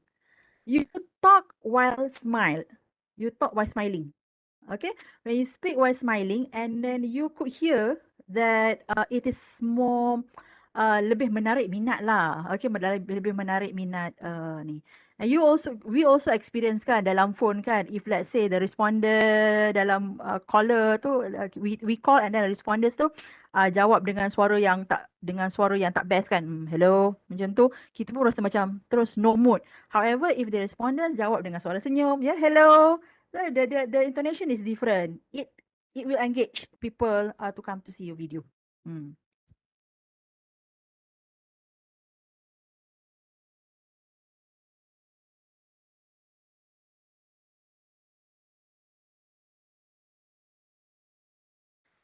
Lagi satu, when you do your video, do not talk so fast. Do not talk so fast because you are going to have problem when you want to insert your items in the middle. Okay, for example, you want to talk about let's say anatomy just now, body just now, and then you talk about the liver, the lung, for example, the liver, the lung, everything inside.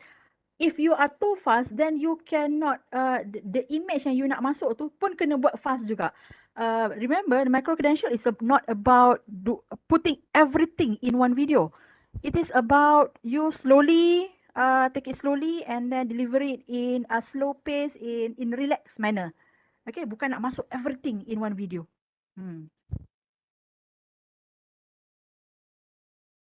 Satu lagi, itu nanti dalam orang kata delivering kita punya content tu kena pandai berlakon. Kena pandai berlakon. Contohnya, kalau kita nak interact dengan kita punya audience kan, contohnya Assalamualaikum, apa khabar? Macam tu contohnya. Sihat? Oh, semua sihat. Macam mana raya PKP? Okey ke? Banyak ke makan biskut? Bertukar-tukar juadah? Something like that lah. Macam shows that kita dengar apa yang audience cakap kat kita. Kena berlakon lah kat sini sikit. Dr. Kimberly asked what time is break. I think we do not have any break. However, kita habiskan awal so that we let you guys take time to write the script, and then in this afternoon let's try to review the script. Okay? Is it okay? Is it okay, CDAE?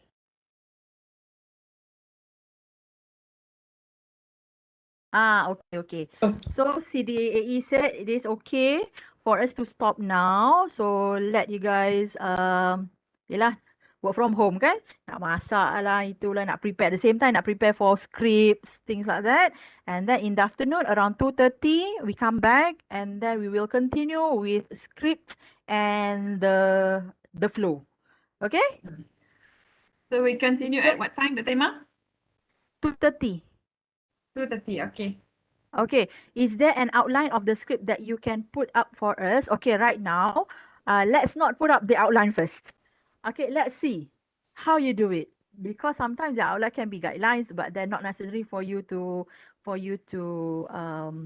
cakap lah, not for you to follow. Okay, sometimes ada yang kita tengok akan ada yang very creative in putting up the videos without the traditional outline.